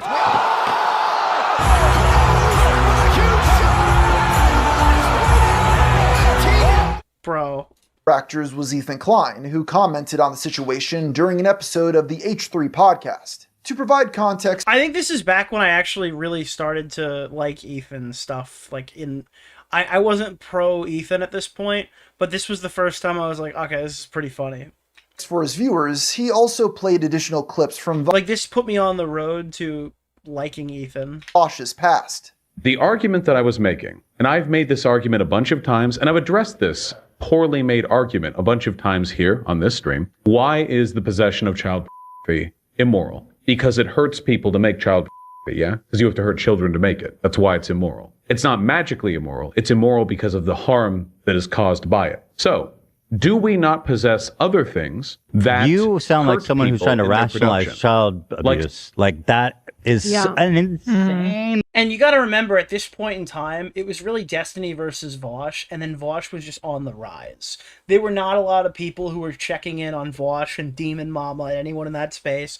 The Denim's position is, well, I could be talking about Ben Shapiro, so why would I talk about Keffels, you know? There was a very... Nowadays, you'll see more infighting because Israel took over all the discourse, and people use that as an opportunity to look good in the Palestine crowd. Back then, nobody criticized anybody in that space. It was just like the Wild West. Everyone got away with anything, and if you called them out, you hated Jews or something.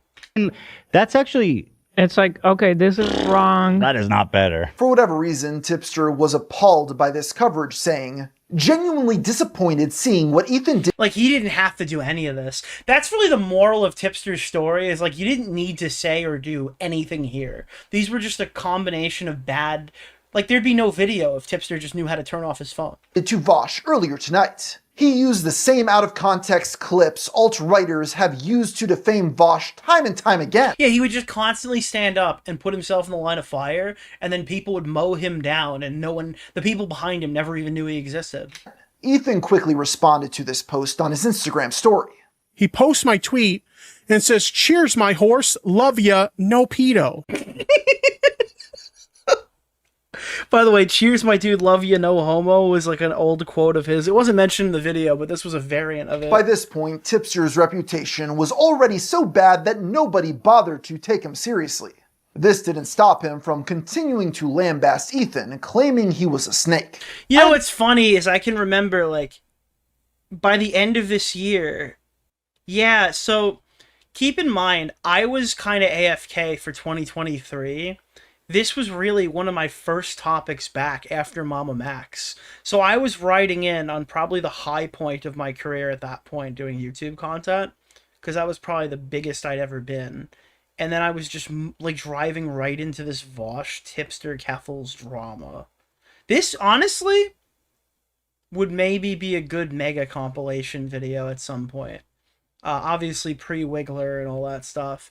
And yeah, by the end of this year, Ethan was beefing with Hassan Piker. So this probably is when I started to like warm up to Ethan. This didn't stop him from continuing to lambaste Ethan, claiming he was a snake. I have no idea what caused Tipster to become this enraged, but his next move was to load up a stream and begin yelling at his chatters, calling them sheep for siding with Ethan.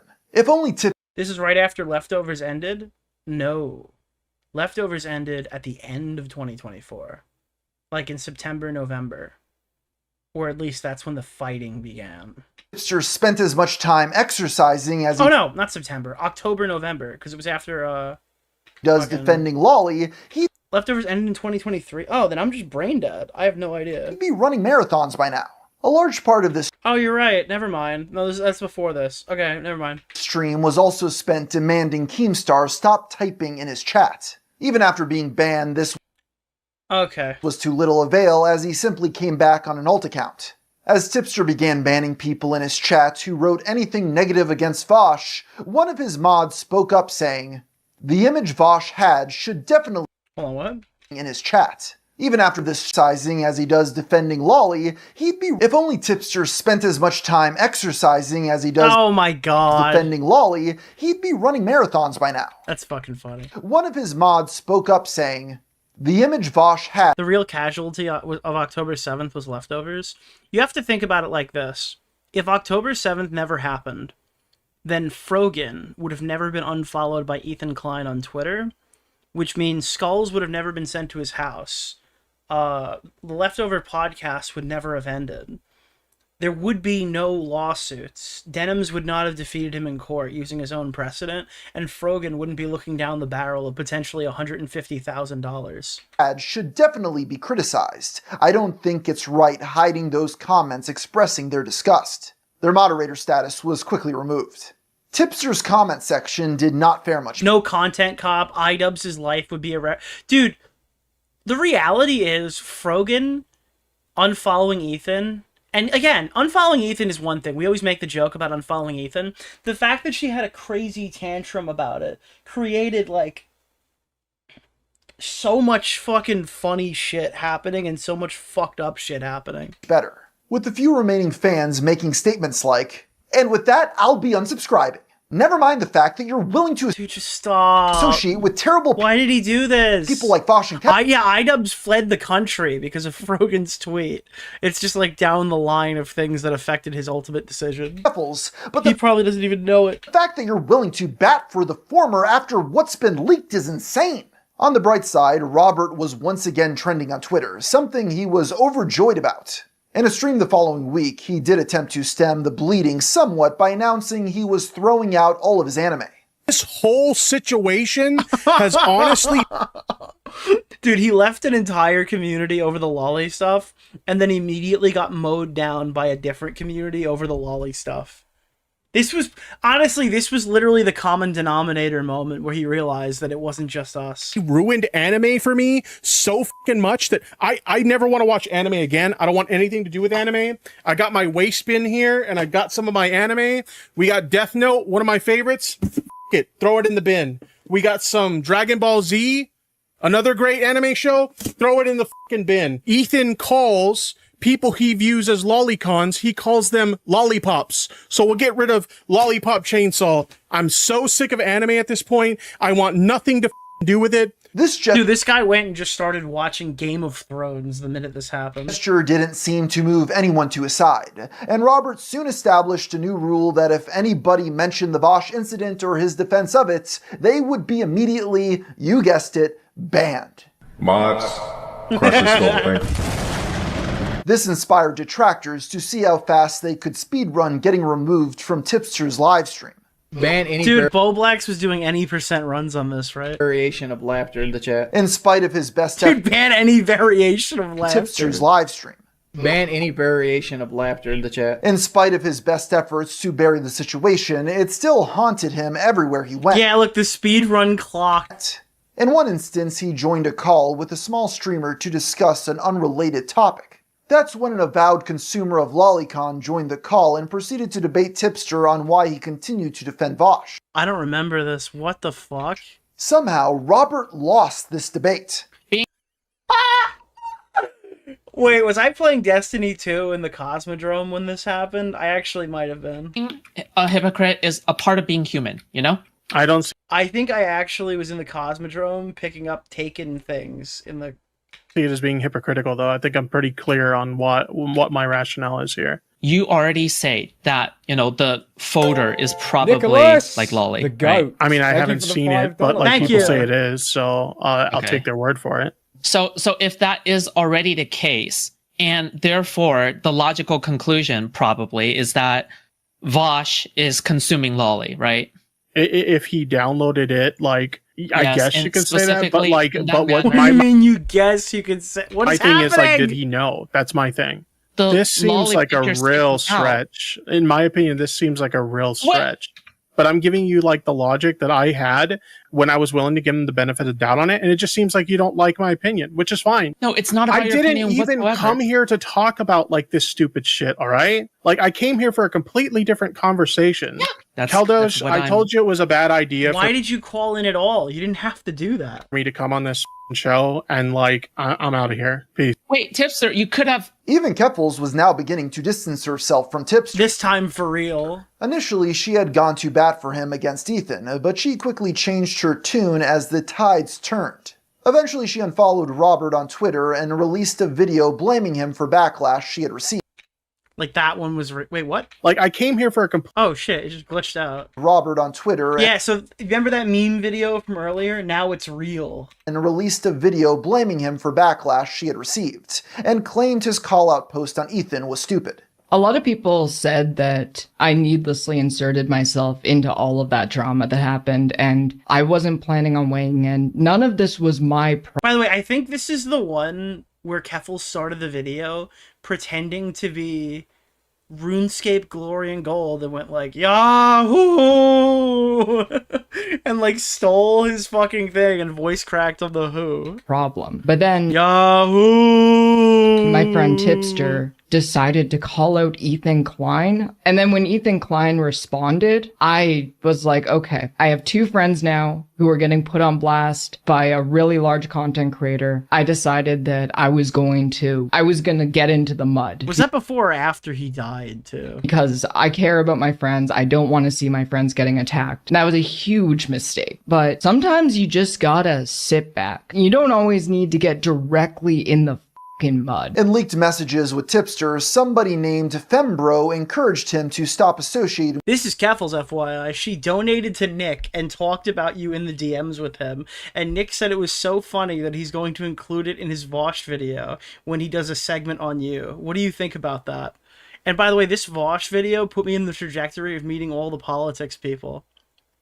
One of the greatest mistakes that I've ever made. With Keffels, showing him that... And I never even made the video. On top of everything else, she had now been interacting with some of his most vocal detractors. Robert responded by saying, "Do you think I don't know about this? Are you stupid?" He then blocked Fembro. Keffels was not the only one turning on him at the time.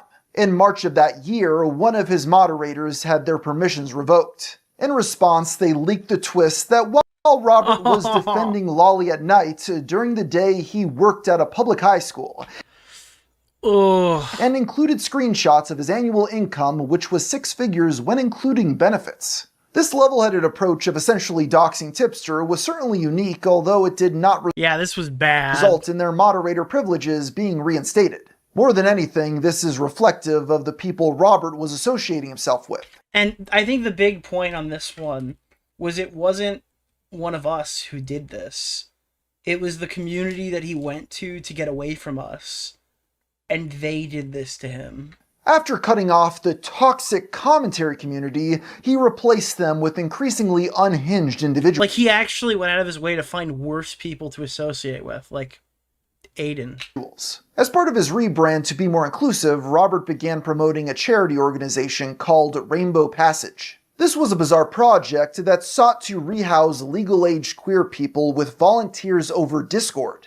Upon seeing this, Boblax returned to the Tipster version. Now again, I know these pictures of Boblax imply that Boblax is like at the end of the transition. This is very much when Boblax was not anything. Boblax was a straight dude at this point. First to transvestigate. He found the organizers to be largely unqualified, and discovered volunteers of the charity doxing people in their official Discord server. This douche, Dr. Blank's phone number. Beep, beep, beep, beep, beep.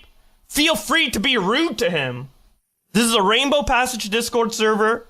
We have Alice here, who is a volunteer right here. Volunteer. Tipster, for his part, claimed to have no involvement in the charity beyond retweeting one of their posts. Although this You know what's funny is I never really watched Boblax, so I didn't even know, was there doxing in there? Seems to have been a that was new to me. Lie, as he was one of only 4 people their official Twitter account followed. Boblax continued to dig deeper into the organization. Again, I can't stress enough, this hadn't happened yet. Finding that their director of resettlement engaged in puppy play, as well as 9/11 roleplay. What the hell does that even mean? Dude, it's like we're having sex, but we're on the 42nd floor of the World Trade Center in September 11th of 2001. So when you come, look out the window and say, "Oh my God, there's a plane!" And then we both set ourselves on fire and scream "Free Palestine." This sounds like a joke, but it is unfortunately very real and very strange. After covering this on Boblax's stream, the director in question resigned and began angrily messaging people on Discord. This led Tipster to post, "Imagine attacking and harassing a charity because someone you dislike retweeted it. And you harassed the charity so much that you pushed someone to resign from their position. Seek help, you clearly need it." The entire Rainbow Passage group seems Dude, Boblax destroyed this fucking charity. to have now That's very funny. rebranded or shut down altogether following this drama. With the charity now... I mean, the fucking puppy play 9/11 roleplay shit is insane and like unsalvageable. gone, Boblax set his sights back on Tipster. Dude, why is every response to everything underwear lending service? Dude, why is Tipster like POV guy who cried at VidCon because no one would have sex with him? only responding and talking about like trans people and their what? Come on, bro. Stop, bro. Seeing the Rainbow Passage fallout, multiple people reached out to Boblax with screenshots of embarrassing messages Robert had sent over Discord. The first set come directly from Keffel's Catboy Ranch server, which of course Tipster had joined. He can be seen expressing his desire to I want to cage you up. You belong in a cage. Quote, cage up other users of the server, as well as discussing HRT and the shape of his man boobs. If it makes you feel any better, my tits look horrible too. The second batch of messages like this was the stuff that Boblax was shitting on him for, which is so funny in hindsight. Come from Robert's own paywall Discord chat. Here he can be seen exposing his most loyal fans to a photograph of his feet. Of course, no Tipster DM leak would be complete without several messages expressing his love for goth mommies. Many of these logs were tame compared to past leaks and all came from semi-public Discord chats. Regardless, a large spectacle was still made upon their release because by this point Tipster had more hate watchers than genuine viewers. He was spiraling down a very dark path that could only end with a lengthy Kiwi Farms thread and dozens of A-logs attempting to ruin his life. Toastify, a YouTube Hey, you're in this video, Toast! who had covered Robert extensively, You're here! Gave him some very blunt advice. Leave. Oh god. And he finally did take this eventually, yeah. This was something he did not take to heart. In fact, it was around this time he ended up blocking Rum simply for interacting with one of Toastify's videos. Just 8 days later, the community Tipster had been calling home would collapse in a catastrophic fashion. For the past several weeks, Oh no. the YouTuber Mudahar, Dude, Mudahar fucking loathed the Tipster, which is so funny because now he's like persona non grata. had been working on an hour-long expose against Keffals. In the day Nicholas, the goat. Thank you for the $5. And my the man. hour-long thing was the stuff that Xander Hall got destroyed over because he couldn't release it. leading up to its release, so Robert attempted to get ahead of the narrative. He tried smearing the investigation as bad faith due to the creator of Kiwi Farms crediting much of the research to his site. When asked what Keffals had specifically done, Tipster replied, nothing. In reality, Keffals had raised over $100,000 on GoFundMe to cover the legal costs of suing her local police department for discrimination after she was swatted. In actuality, she not only lied about the details of the swatting, but also spent the GoFundMe money on vacations, clothes, and abusing drugs.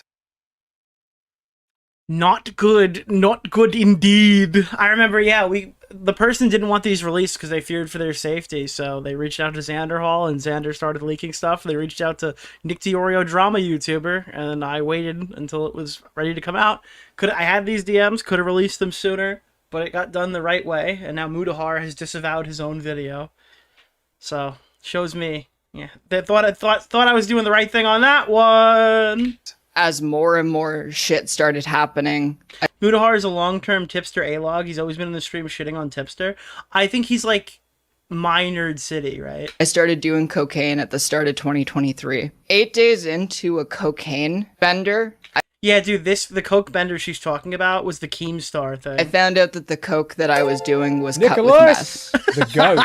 Thank you for This the was $5, something my Tipster man. Like that meth bender, coke bender thing that she was talking about was because of she claimed it was because of the Keem call with me and her. Again tried to get ahead of, writing, they also keep going on and on about the lawsuit, but the GoFundMe states that not only was the money for legal action, but also for moving expenses and other needs. This is ignoring the fact Yeah, this is like, Brogan, what are the other expenses? that the title of the GoFundMe is literally Keffals Legal Fund, and in an update just below she wrote, all donations are going directly to my legal fund. In preparation for the expose. Yeah, there was really no resolution to this, was there? Release, the vast majority of videos on the Tipster YouTube channel were mysteriously privated.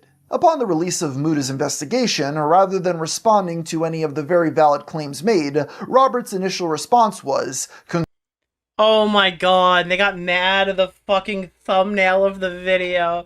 All this stuff is diabolical. It's all like earth-shattering about Keffals. And Tipster's like, your Kiwi farmer made this thumbnail for you. No, actually, I'm not even sorry. It's not even a thumbnail. This is about Stone Toss retweeting the video. Holy shit. Congrats, Muda. A literal Nazi retweeted you, showing that the creator of Stone Toss had reposted his like the literal guilt by association video, even though Muda had nothing to do with what that person was doing.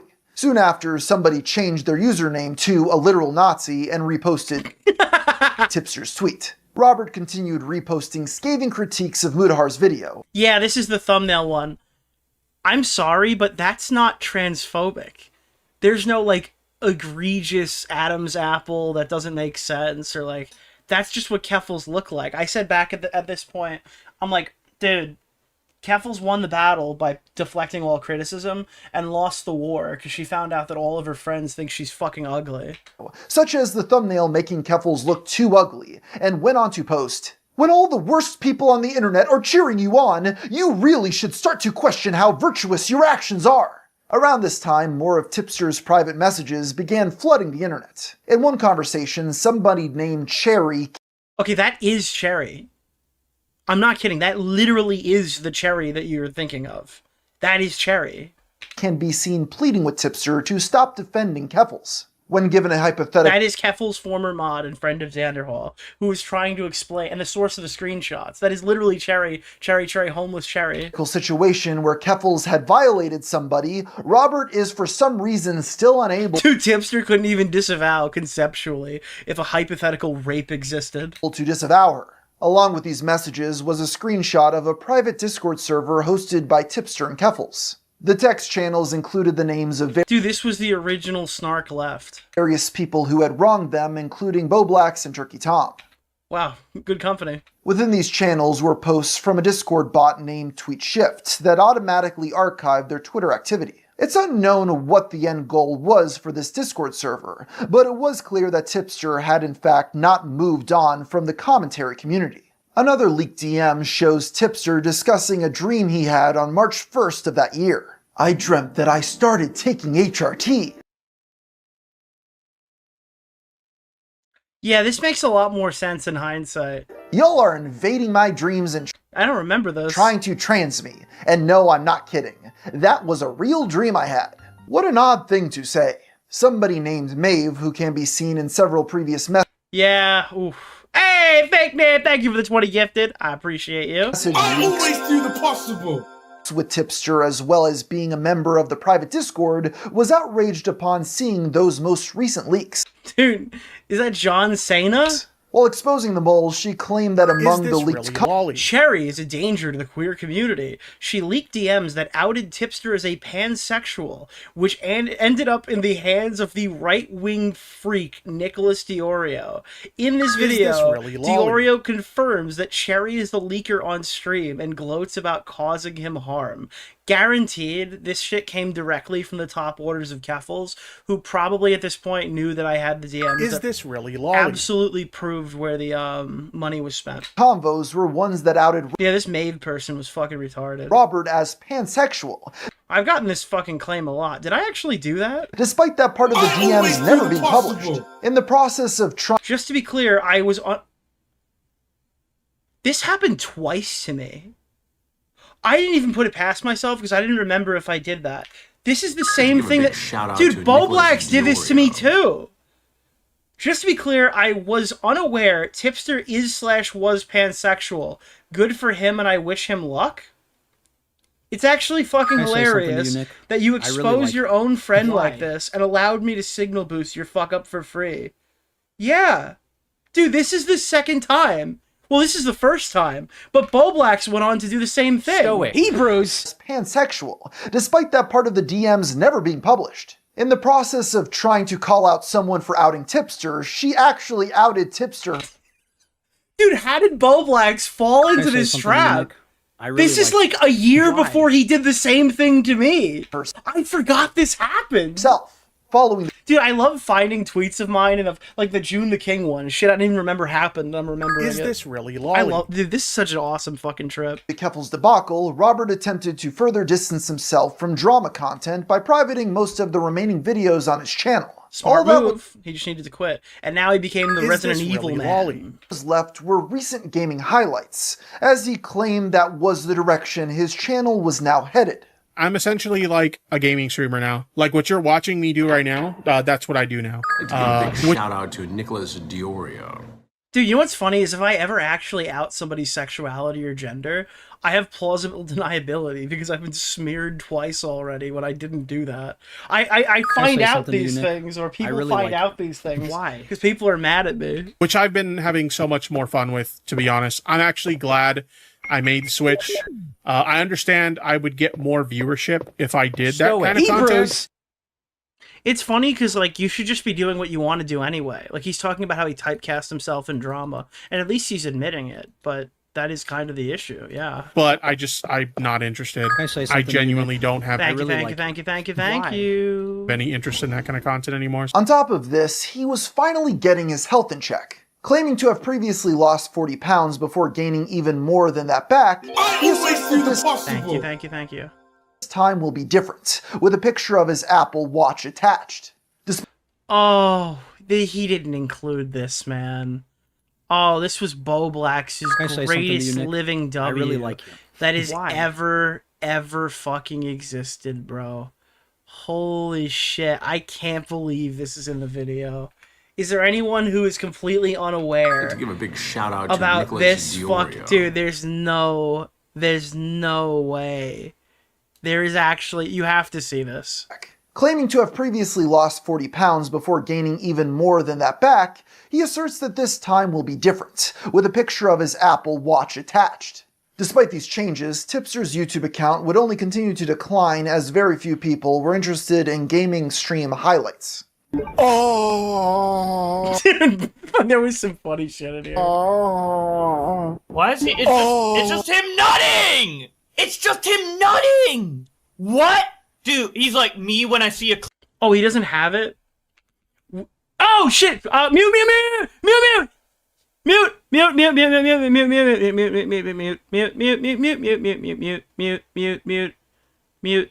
Oh, why is it up? Oh no, it's like, it's glitched. Oh, fuck, I'm gonna have to manual click it right now. God damn it. Alright, it glitched. Hold on. It's coming right now. Literally right now. There it is. Wait, what? Why is it not working? Why can you not stop lying? Please stop lying! What is wrong with you? I hate being alive! I hate being alive! I hate breathing! I hate being alive! I'm in tremendous pain! I'm in tremendous pain! Help me! Help me! I'm in so much pain! I'm in so much pain! Mute that motherfucker! Mute that motherfucker! I'm tired of him interjecting when I'm trying to make 2 simple points. All right, well then. Thank you. Let's get off that. And the comment Big on... Tippy. I love it. It's P.S. Incoming. Thank you so much. And the person before that should have gotten read. Oi, Yui, I was putting RGB lights on me fridge while Homelander was screaming about Soulja Boy being evil. Thank you. Oh. I remember this. I don't think the tweet's still up, but we made a fucking meme that Tipster... Was it a meme or was it real? That Tipster was posting the same Apple Watch every day. I think it was a meme. He didn't actually do that. I think Ethan Ralph quoted it like it was real. Like Tipster would be like, "Here, this is my walk today," and it was just it was a meme. Yeah, dude. I think that's long gone, unfortunately. Why is he? It's just him nutting! It's just him nutting! What? Dude, he's like me when I see a Clara DM. Oh! What's going on? He eventually tried doing political content again, although those videos were struggling to surpass a few hundred views. For a while, it seemed as though Robert would fade into obscurity without putting up much of a fight. That was until Boblax re-entered the picture yet again, to hand him his first major win in a very long time. You see, ever since their fallout, Boblax mocked his fucking sexuality. And I did too, to be clear. I am no better, but I did not go down the path Boblax did. Been covering mostly innocuous tipster moments on his live stream. Dubbed bully streams, these were essentially 24/7 coverage of Robert playing Resident Evil while flirting with members of his chat. Yeah, can I see it? Maybe with you naked. I want to see the haircut, but like without you having clothes on, but like... You should post it in like, I think there's a channel in my Discord called Pic Sharing or something like that. Yeah, share pics in the pic sharing chat Discord! Put it in the tips, What? What the Bought him? You wanted to see it? What the Boblax showed a This was the content he was making, and he's like, I am entitled to the After Hours audience. Keen interest in Robert's behavior, likely because deep down they were more similar than he'd like to admit. Up until now, he had done a good job of keeping his own eccentric behavior behind the scenes. While Tipster would implode in public, Boblax would do the same in private messages with his friends. On July 21st, 2024... There's no fucking way. There's no fucking way this is happening. Boblax posted, "Non-binary people are badass and valid, by the way." Turkey Tom replied to this post saying, "Thank God you chimed in." Boblax then went out of his way to explain his tweet, which was ignored by Tom, who replied again saying, "Pray skibbity or perish." Oh no. Boblax quickly deleted his tweets, but not before this pointless interaction was screenshotted and reposted by a small Twitter account. Alex, why? Dude, he claimed Tipster's corpse and came back for Boblax. Alex Gekmo, with the caption, "Boblax tweaking right now." Seeing this, Boblax messaged Alex, repeatedly attempting to get him to take down the post. When this failed, he messaged several friends calling Alex evil, along with other more offensive terms. This interaction was only scratching the surface when it came to unhinged messages Boblax had been sending people. He blamed these outbursts on borderline personality disorder, Although he later claimed he likely didn't have BPD and was only We thought he was getting medicated for fucking BPD and he was having doctor's appointments and stuff. convinced he did by a girl he was dating. In other words, he didn't have BPD. Eventually, many of these messages would leak, resulting Destiny is not cool. He's not my friend. I hate him. I hate Tipster as a meme. I hate Destiny. He's evil. Dude, I gotta play it. Do you guys... I think this is my best piece of work on the Bo Blacks thing.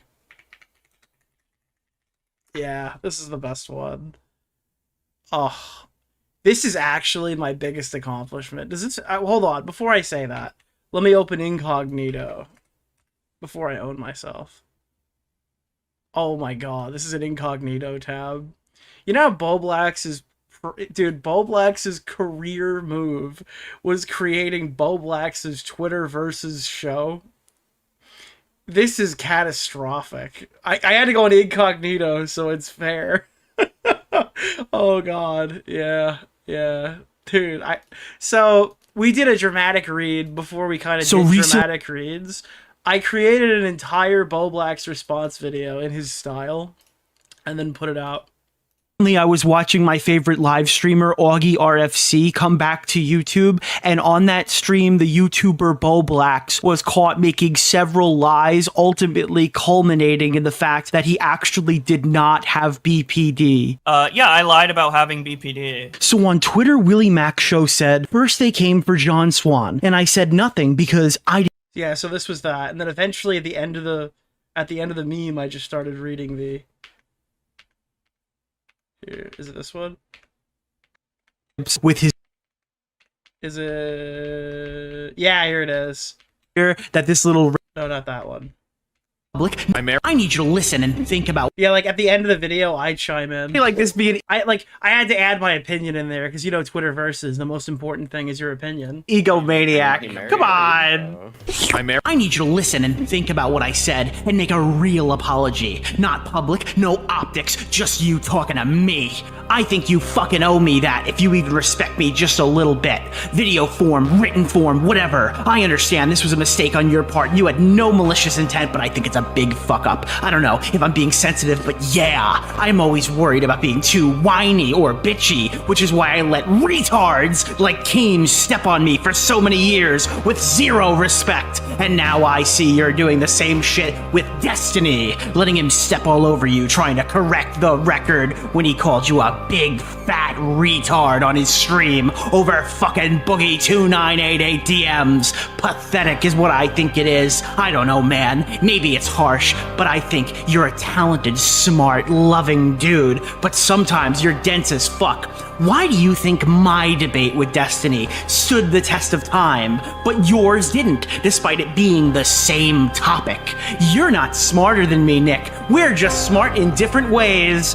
You need to hold me to the same respect level you have for yourself, or I don't want to be your close online friend / co-worker anymore. Sorry, I love you, bro, I really do, but this is how I felt about you for a year now. Sorry I didn't tell you sooner. I just assumed maybe one day you'd magically respect me and not act like I'm dumb, and Destiny is so smart in comparison to me. I don't know politics, but I know how to be a smart fuck laughing about dead innocent corpses outside of a public protest and make a big tee-hee joke like someone's dad didn't just fucking die. I don't give a fuck about optics at that point. Destiny's a freak, and I never want to be as intellectual as him. He is a sex pest freak that needs to shut the fuck up and stick to his lane, debating Boogie 2988 fat fuck on his cancer. Destiny is too retarded for civil political discourse. He's too content-brained. Making good, funny political streams does not equate to smart, Nick. A hole exists outside the screen. There's a theocracy process, and it's not decided by Twitter likes. You have zero respect for my opinion or intelligence. Half the community knows this is what I think of Destiny, but you don't. Then get surprised when I take a jab at him on Twitter. Destiny openly calls me restarted on streams. We have been online enemies for years. years, and you're too self-absorbed to see that he memeing on Destiny is like me memeing on Anissa Joma. My audience has been aware of this for years. I have a 600,000 view video owning Destiny on my channel. My Twitterverse's audience is not the dumb little commentary community that, by the way, I built with Augie over 3 years. I helped build the community that you're setting my standards to. Destiny's not cool. He is not my friend. I hate him. Tipster I hate is a meme. I hate Destiny. He is evil. He is not my friend. Everyone but you knows this. Literally, like 20 YouTubers know my behind it and the scenes opinions of him. I didn't need your snarky optics check. Fucking DM me next time. Zero respect. I'm asking for the bare minimum, dude. Bare fucking minimum. Share this DM convo anywhere. I don't care. It's juicy content. Fuck it. Fuck you, asshole. Apologize for real, or we're not friends. Bye. Hey, dude. Are you good? I was putting RGB on my refrigerator. You're sending like a lot of messages.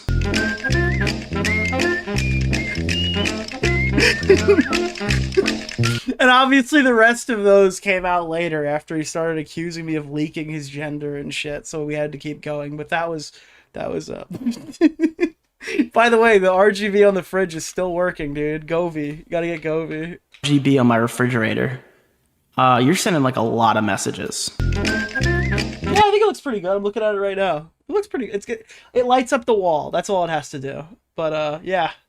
So resulting in the broader community turning on him. And the fucking donkey music at the end, that kind of just reflects what I was watching at the time. At his lowest point, for whatever reason, Bo Black's turned to Tipster, somebody he had been relentlessly bullying for the past year. After seeing Bo Black's Tipster, Bo Black's walking up to fucking Tipster thinking they're kindred spirits after this, and he's just like, get the fuck out of here, man. Blocked him, Robert posted a gif of rapper 50 Cent with the caption, "Bro unblocks me now? Really?" He then posted an update showing Bo Blacks had blocked him again following his tweet. In the replies he wrote, "If he thought I was gonna welcome him back with open arms, he's delusional." Using this opportunity, a troll pretending to be Bo Black sent Tipster a fake apology on his Linktree page. When Robert reached out directly to clarify if the message was real, Bo Blacks replied with, "That's not me. Doing streams on you is some of the most fun I've had on YouTube. You're also a freak for defending Vosh." And he thought that that would be his out, was to own Tipster. And it was at the point where like Tipster's been getting shit on for so long, and his like coverage of Bo Black's coverage of Tipster now was so obviously hypocritical that it just didn't work on this one. This was all the permission he needed to go nuclear. While on the toilet, Tipster wrote, "I wasn't gonna say anything. I was just looking for confirmation of whether this was you or not. But since you want to run your mouth, I'll say my piece. Literally everything you tried to shit on me for, you did. You're getting a taste of your own medicine and you have no one to blame but yourself. You're such a pathetic coward that you deleted your non-binary people are valid tweets after you got a little bit of pushback for it. I've been getting shit on for over a year for my support of the trans community, and not once have I deleted a tweet about it or backed down. Because unlike you, I have the balls to stand by my principles. And if that wasn't bad enough..." He won. It's crazy that this video is going to end with Tipster getting a W. That's how bad Bo Blacks is. Enough. You begged Alex... Well, I don't know if he gets a W at the end, but he gets a W here. Gekmo to delete a tweet because it hurt your feelings? There's a lot of... Do you know how much Alex Gekmo got so much fucking yardage with Tipster? To get owned by Alex as Bo Blacks is insanely funny. Alex Gekmo to delete a tweet because it hurt your feelings? There's a lot of valid criticism of me and how I mishandled things in the past, but not even I begged a random Twitter account to delete a tweet because it was too mean. You're a spineless coward. And Bo Blacks is like oftentimes used defense is that he was just, he was crashing out. He was mentally ill. He was sick. And it's like, dude, Tipster was an alcoholic with severe depression. That didn't stop you from grinding him into the dirt. Let's not forget all the time. Again, I'm not trying to come off holier than thou here. I did all of this stuff too. But I'm not the one fucking whining about how people aren't taking fucking... He's like, no one's taking my transition seriously, guys. It's like you literally shit on Tipster over his gender. Why the fuck would those guys come help you? Times you talk shit on streams, then DM'd me. Interestingly enough, this video doesn't talk about Tipster's alcoholism, which was a huge... That's probably my biggest criticism of the video. It doesn't talk about Tipster being like a fucking crippling alcoholic, which was a big driving force in a lot of this shit. After about he would like talk about quitting drinking, get hammered, and do more retarded shit. Oh, you were just yeah, like, dude, from the Tipster drama, one of the emojis on my channel right now is Tipster Light, because he said he had a healthy relationship with alcohol. Like, that's one of my emojis. And didn't mean what you said. Well, now everyone sees who you really are. So stop pretending to be a bully because you're not a bully of anyone. You're just a who falls like Jeremy coded. Yeah, in a lot of ways, there's a lot of similarities. Yeah, a house of cards at the slightest criticism. Don't bother responding because I won't bother reading it. I took my L's. Now it's time to take yours. Thank you. Bye. God damn. This dude, Art even knows he could. A shockingly apt and cathartic message coming from Tipster of all people. In the following days, several of Boblax's friends confronted him on a live stream about his behavior. Although he prematurely left the call, Robert himself joined near the end to clarify his position. We're not going to see eye to eye on everything. We're not going to agree on everything, but like I can definitely look back at like some of the things that I've done Oh, does this cover Tipster annihilating Boblax in debate? in the past in hindsight and being like, yeah, I was really fucking dumb. And so like I had to take my L's and just like own it. I don't know. It just seems like he has a really hard time just like owning shit. But yeah, I can't stick around. I got to get going. But like I said, regardless of our like differences or whatever. Dude, Boblax, you're just mad that I seem retarded yet have full control over the commentary community. Spondyle from the previous drama in this video says, N-word, I think Nicholas DeOrio's right testicle has more control over the commentary community than you. And then Boblax said, if I tell Nick to do something, he'd do it. You know, it's whatever. All right, I'm going to head out. See you later. No. What the Oh, and then Tipster called us the F slur. Nicholas, yeah, that was the goat. Thank you. Hey, Andrew. Wait, was he fake? Was he fake? Was he damage control? While it's arguable if Tipster ever truly came to terms with his behavior in the past, considering he often preferred blocking his critics, he was at least now accepting some responsibility for how things turned out. In a post directed to Boblax, he wrote, "If you continue down this path, you're only going to end up with a dead channel and a dead career. Don't make the same mistakes I did." As more came out about Boblax, Robert continued to dunk on him.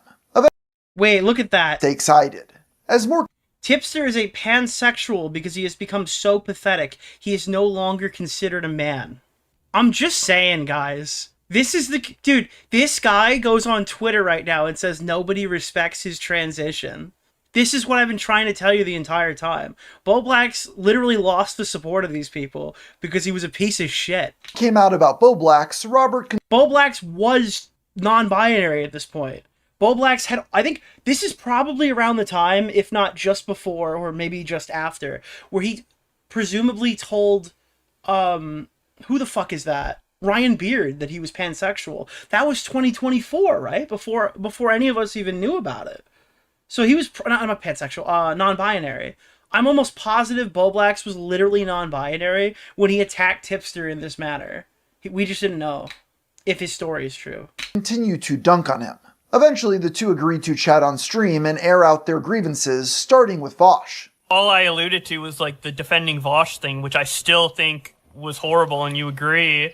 So oh it's yeah, like, I make myself look like a idiot. That's what I said. I had a big problem of going out on a limb for people to like defend them. And the funny thing is, I think he's playing Super Mario Sunshine here, which is Boblax's death game. Them and stuff like that. And this is, yeah, he just called in to debate Tipster because he thought that it would be an easy... No, sorry, Tipster called in and Boblax took it because he thought it would be an easy win. And I probably shouldn't even got involved. Boblax continued trying to grill him, but after already admitting he was wrong, the conversation was essentially going in circles. Tipster had come to terms with arguably his biggest flaw. In contrast, when confronted about why he had been friendly in DMs while publicly telling people Robert had backstabbed him regarding his fight with Keffels, Boblax refused to concede anything. So then you did feel backstabbed? Yes. So why didn't you tell me that when I asked you that in DMs? Why would I tell you? You see what people mean when they say that you do this like double speak thing, and you're not like fully honest with like how you feel or whatever, and you don't see how they can see that as dishonest. Yeah, I think we're done here. While Tipster undoubtedly came out the victor of this back and it was probably the first debate I've ever seen Tipster definitively win. Fourth, he had no intentions of returning to the commentary community or any of his old friends. Frankly, he seemed to be happy with his new life. If I knew how much people in queer communities loved fatties like me...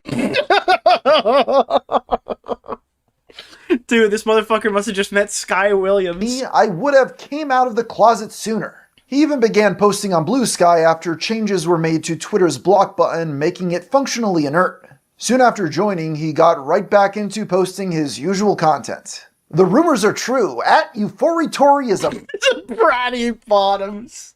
Bratty Bottom. Unfortunately, his detractors were quick to notice that his Blue Sky account had been almost instantly blocked by Keffals after he spam replied to all her posts. Despite this cringe posting on Blue Sky, in the eyes of most people, Tipster was continuing his redemption arc. Near the end of 2024, Rich from the once respected YouTube channel ReviewTech USA was routinely spiraling on live streams. Robert and him had spoken years prior and seemed to be on good terms. Sadly, in the present day, Rich had just deleted his entire account after Dude, Rich got bullied into deleting his entire YouTube channel of, like, archival... Honestly, like, I grew up watching that content. It's all gone. I don't know if anyone even saved it. Passing 1 million subscribers. That is actually tragic, despite all the shit that happened with Rich. Like, I can't go back and watch his GameStop videos. And was now ranting about an ex-girlfriend named Becky Boop, claiming she had been a prostitute. Oh, God. Hi, everyone. Becky Boop is an opportunistic who used to whore herself out on Craigslist to old men to make money. As it turned out, Tipster and Becky had been... Wow! And dude, Becky fucking Boop was all the way back in, like, 2015. That was, like, the last time she was relevant. Good friends for several years now, and one of his female friends coming under fire could only mean one thing. Miss Captain Sabo! To the rescue! She needed him to defend her. But hear me out. Possibly for the first time in his entire career, Robert utterly crushed his opponent in a debate. I've never seen this. Dude, he finally got good at it. It took Tipster a decade of losing to finally become Captain Sabo. You were friends with Keffals. How'd that go? I heard you on the other day on stream say that we're not friends anymore, and that's not true. But how did that go for you? How'd that go for your reputation? Can you explain to me where the grift is then? Because I literally like lost my career by standing by my principles, and I still haven't backed down. You were literally... Aren't you the one that's been in a lot of girls' DMs? Dude, I've too, by the way? You're the one who brought up, like, sliding in people's DMs and shit. So I'm just saying, like, Tipster, you don't really... Tipster, you don't belong in, you shouldn't be throwing stones in a glass house, bro. That's all I'm saying. The last time I was watching you have a meltdown on stream, I was... Dude, Tipster watched himself get annihilated in every conversation. He's like, this guy's got the same archetype. He literally is exactly the same. I know all the right moves. Sitting next to my wife while having dinner while watching you lose your mind. Good luck to you. Pause Best 1 of luck to you, Rich. No. But you look like a fucking clown. You don't get to end. He just pulled a Phil. There are many blunders online personality. Dude, he won the mirror match. He's got the best matchup. You're right. Oh, that was fucking free speech enjoyer. Have come back from over the years, but losing a debate to Tipster is essentially career ruining. As for his claim he didn't recover of still being friends with Keffals, glad to see everyone sees Muda as the spineless fraud that he always was. That would at least explain why he continued to defend her on Blue Sky and random Reddit threads. However, it would be many lost the debate, immediately hit the soundboard. Toastify, that's what makes it a mirror match. Months before the two would be seen interacting again. When interviewed on the matter, Tipster does acknowledge that Keffals has blocked him, but hand waves it away as her wanting to distance herself from the internet, which makes no sense. Apparently, has Keffals blocked you on Blue Sky? Is that fucking Dickers? Why does he sound so different? Dude, why does Dickers sound like a politician here? He's so soft-spoken in this clip. Which makes no sense. Apparently, I've heard that Keffals has blocked you on social media. Keffals blocked you on Blue Sky? Have you been blocked by Keffals? Is that right? Dude, early Dickers had like the most soft-spoken. Nowadays, he's just like a fucking radio broadcaster. Yeah? Don't think Keffals has said much since the whole Xander Hall crash out thing. Is there like a kind of a fracturing kind of... This is before he got internet moded. behind the scenes. I'm not gonna, obviously share anything that's private or whatever, but like as far as like our relationship. Oh, by the way, happy 4th of July to everyone who's American here, and to everyone who's not, fuck you! It's fine. She's kind of living her own life, offline for the most part. There's no like bad blood there or anything like that. Like we're still cool or whatever. Robert too has grown tired of the internet. On December 6, 2024, he announced he would be leaving Twitter for the foreseeable future. Well, he's back now. This was in response to what he saw as an increase in bigotry and discrimination on the platform. Just like his previous breaks from Twitter, this was over. Let me guess, 6 days? For just as soon as it started. The allure of blog. Dude, me when one of my... This is fake! This is a fake message. This is not real. He never said this. Posting various life updates was just too strong to ignore. With his continued use of Twitter, Bo Black's returned to antagonize Robert once again. Their back and forth went on for several days, ultimately culminating in Tipster dedicating a segment on stream to discuss their beef. While little to no new information came to light during the stream, Robert did a good job of summarizing how he ended up in this position. I can look at this in hindsight. I think he cooked in this. I could take the L and say, I defended some things that I didn't need to defend. I inserted myself into some situations that I didn't need to insert myself into. That's an understatement. Which anybody who knows my history knows that was a bad habit of me. If I liked someone because they were a creator I enjoyed, or because they were a friend of mine or something like that, I always had a bad habit of inserting myself into situations that I didn't need to insert myself into. I basically lost my career as a content creator. I lost my audience. I lost a lot of friends over this shit. Like, I made an ass of myself, and I can own it. This new sober perspective on his past failures was slowly buying back the little respect he once had. Unfortunately, just one day later, tragic news would strike the Tipster fandom as he would make a post on his community page. I've always said that the day YouTube was no longer fun for me would be the day I'd retire. I believe that day has Tipster literally went on like a mini redemption arc and then quit. He didn't quit when he was losing, he quit when he was ahead. And that's the nicest thing that I could say about him. Finally come. The YouTube landscape has... Because this was overwhelmingly the correct decision for him. It's changed drastically since I started. Many of the aspects that and he would probably have never had another chance. Initially drew me to the platform and its community are no longer present. I've come to realize that it's time for me to move on and leave on... Dude, someone just sent a flow state emoji, and I think Tipster found a flow state. That's what happened. Somewhat of a high note, on my own terms. In many ways, this was understandable. YouTube is completely unrecognizable compared to 2006 when Robert first joined the platform. Now nobody cares to watch his stream highlights playing Resident Evil, or talking about his interest in retro games. For many viewers, the only entertaining moments from Tipster's long online career centered around him getting overwhelmed in debates, losing his friends, or embarrassing himself. Given that reality, can you blame Robert for wanting to leave? No. While he had stopped posting on YouTube, he continued keeping his fans updated on Blue Sky. You would think by cutting off the source of all his anguish, Tipster's... Dude, he cut off the YouTube channel and kept the thing that was driving him crazy. His life would have improved, yet somehow it seems to have gotten worse. In one update he posted, "A friend today told me they look up to me. Why? What is there to look up to?" Why did I never see this before? Why would you tweet this? "I'm a failure in every way possible." Even if you're someone who despises Tipster, you have to admit this black and white sort of thinking isn't an accurate reflection of reality or productive in any way.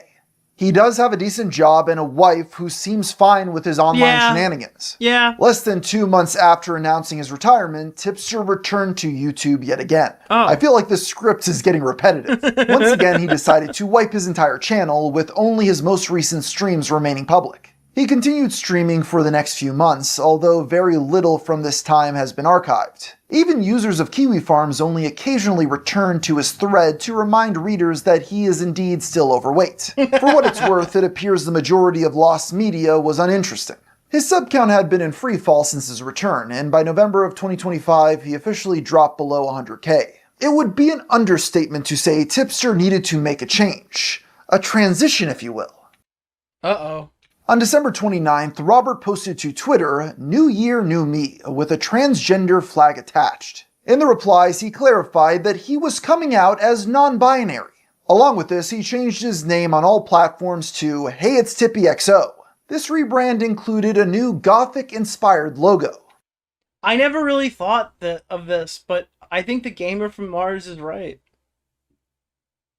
I think that Tipster became the goth mommy. Over the next few months, he would post about getting his ears pierced, painting his nails, and wearing makeup. In his own words, when referring to his past message leaks, "Little did I know I wanted to be the goth chick." To celebrate this transformation, you know what's funny is Tipster's transition went completely under the radar, and it literally only started getting hate on the internet, I think, when he started chiming in on fucking YouTube drama. Because people then just immediately sent his profile pic back to him, and that broadcasted to a shitload of people that he transitioned. I think for about half a year, nobody even knew. He once again wiped his YouTube channel, with the oldest public video now being dated one day after his announcement. He finally seemed... Even then, I really don't see Tipster get too much hate over it, but I wouldn't know. I don't really spend my days looking at how much hate Tipster's getting. ...to be in good spirits, posting about how he had overcome alcoholism. Oh, there's the alcoholism. And had been seeing a therapist. Although he did seem to be upset about a particular friend that had cut him off in the past. Oh, wait, I forgot. Tipster transitioned 11 days before Boblax's penis leaked. Yeah, I have a feeling I know what we were talking about. It's likely this friend in question was the now ex-goth mommy Hannah Animal, who responded to this thread saying, "Why is Tipster trying to rewrite history that his struggle with alcoholism was due to sexuality and not his unhappy..." I don't think I've ever seen this. ...marriage. You put too much personal baggage on people who shouldn't be dealing with it. I was a 21-year-old trying to give marriage advice to a guy in his 30s. I allowed you to sexualize me into a meme because it's the only time you seemed happy. Robert never directly responded to this, and that's probably for the best. He often claims that people making jokes at his expense are obsessed with his marriage, but you shouldn't spend the better part of a decade flirting with random women online and venting to them about your wife if you expect any other outcome. Yeah, again, Tipster literally opened himself up to all of this, and it seems like he kind of got that and then lost it again. Most recently, in his Discord server, the domain of the goth mommies, we can see that Robert's mental health has once again declined. While the exact reason for this is currently a mystery, it is a pattern that is likely to repeat. As of writing, he should just go into therapy at this point. I mean, I don't really see why that would be a bad idea. Maybe he already is. Tipster is 39 years old. If Tony Soprano can go to fucking therapy, Tipster can go to therapy. And seemingly still spends most of his days trauma dumping to people half his age over Discord. This is not behavior that's conducive to success or personal growth. Fortunately for Robert, he has fallen so far from the spotlight that he would have to do something truly insane for anyone to bother documenting it going forward. After spending the majority of his adult life online, he has little to show for it. In the past, he had tried to create an echo chamber around himself, blocking any... You know, I would actually disagree with that. I think a 100k YouTube channel it's more than most people will attain. You're in a high percentile, even though it doesn't seem like it. That is a genuine thing that he accomplished. One who attempted to pierce his bubble. But now, streaming to less than 10 viewers, he has, in a sense, achieved that. Perhaps this is the best possible outcome for Tipster. While other lolcows will likely have every moment tracked for the rest of their lives, Robert can quietly fade into obscurity playing Resident Evil. Women. Yeah, that's the thing, is Tipster was a crazy lolcow who people got bored of, or... kind of a... It's not like he went full Bunty King and like succeeded in life after his lolcow stint, but I mean, it's not like people just go out of their way to shit on him anymore, and that's more than you can say for most people in his position. A big thanks to Fume for sponsoring today's video. Click the link in the description down below to try it out for yourself. Wow. Gamer from Mars, killer fucking video. The YouTuber who ruined his own life. Do you have any idea how little that narrows it down? Using both pronunciations of GIF back to back feels like a gang stalking program. The thumbnail hit me like a cartoon anvil to the dome. I totally forgot Tipster existed. I love that Keemstar is the most reoccurring character in all of these and Turkey Tom's videos. Wanted a goth girl so bad he became one. You either die a hero or live long enough to see yourself become a goth mommy. It's crazy that none of these people probably even knew who Tipster was. Holy shit, dude. Imagine being Tipster and having to sit at the dinner table with your wife, telling her today that a Bulgarian teenager made a song calling you a weirdo. I think you guys know how we have to end this segment, dude. I think you guys have to know. Oh, God. This is the second time this year I had to play this for an entirely different reason. Yeah, there it is. Boom.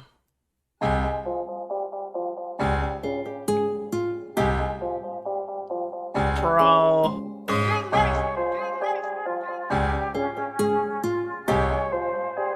He literally rented a Lambo just for this video. It's time and we get into the turkey. Just fat as hell eating all the beef jerky. Why you on Discord? Aren't you like 30? On Twitter hitting up e-girls getting flirty. Half your age and a bigger than you'll ever be. More subs on my second channel than you'll ever see. More subs on my second channel than you'll ever eat. Money growing longer than your penis you should never see. You want some advice? Well, here's my tip. Dog, if I was you, I'd probably end my whole shit. Dog, if I was you, lose the weight and go lift. Do a couple push-ups and lose those tits. You're a loser and a creep, that's 2 out of 3. Glowy ass shoes on my motherfucking feet. I'ma hit Tippy with a 2-2-3. Leave his ass dead in the motherfucking street. I see them making fun of you on Kiwi Farm. Obviously, earlier this year, this was a very funny line. They're talking about how much of a freak you are. And I'd honestly feel bad, and I'd offer you my pity, but I'm busy out here buying me a sleek new car. You just stay away from the goth mommies. Shoot you in the head like COD zombies. Boy, you're old as fuck like Rob Zombie. Trying to give Keppels that slop topic.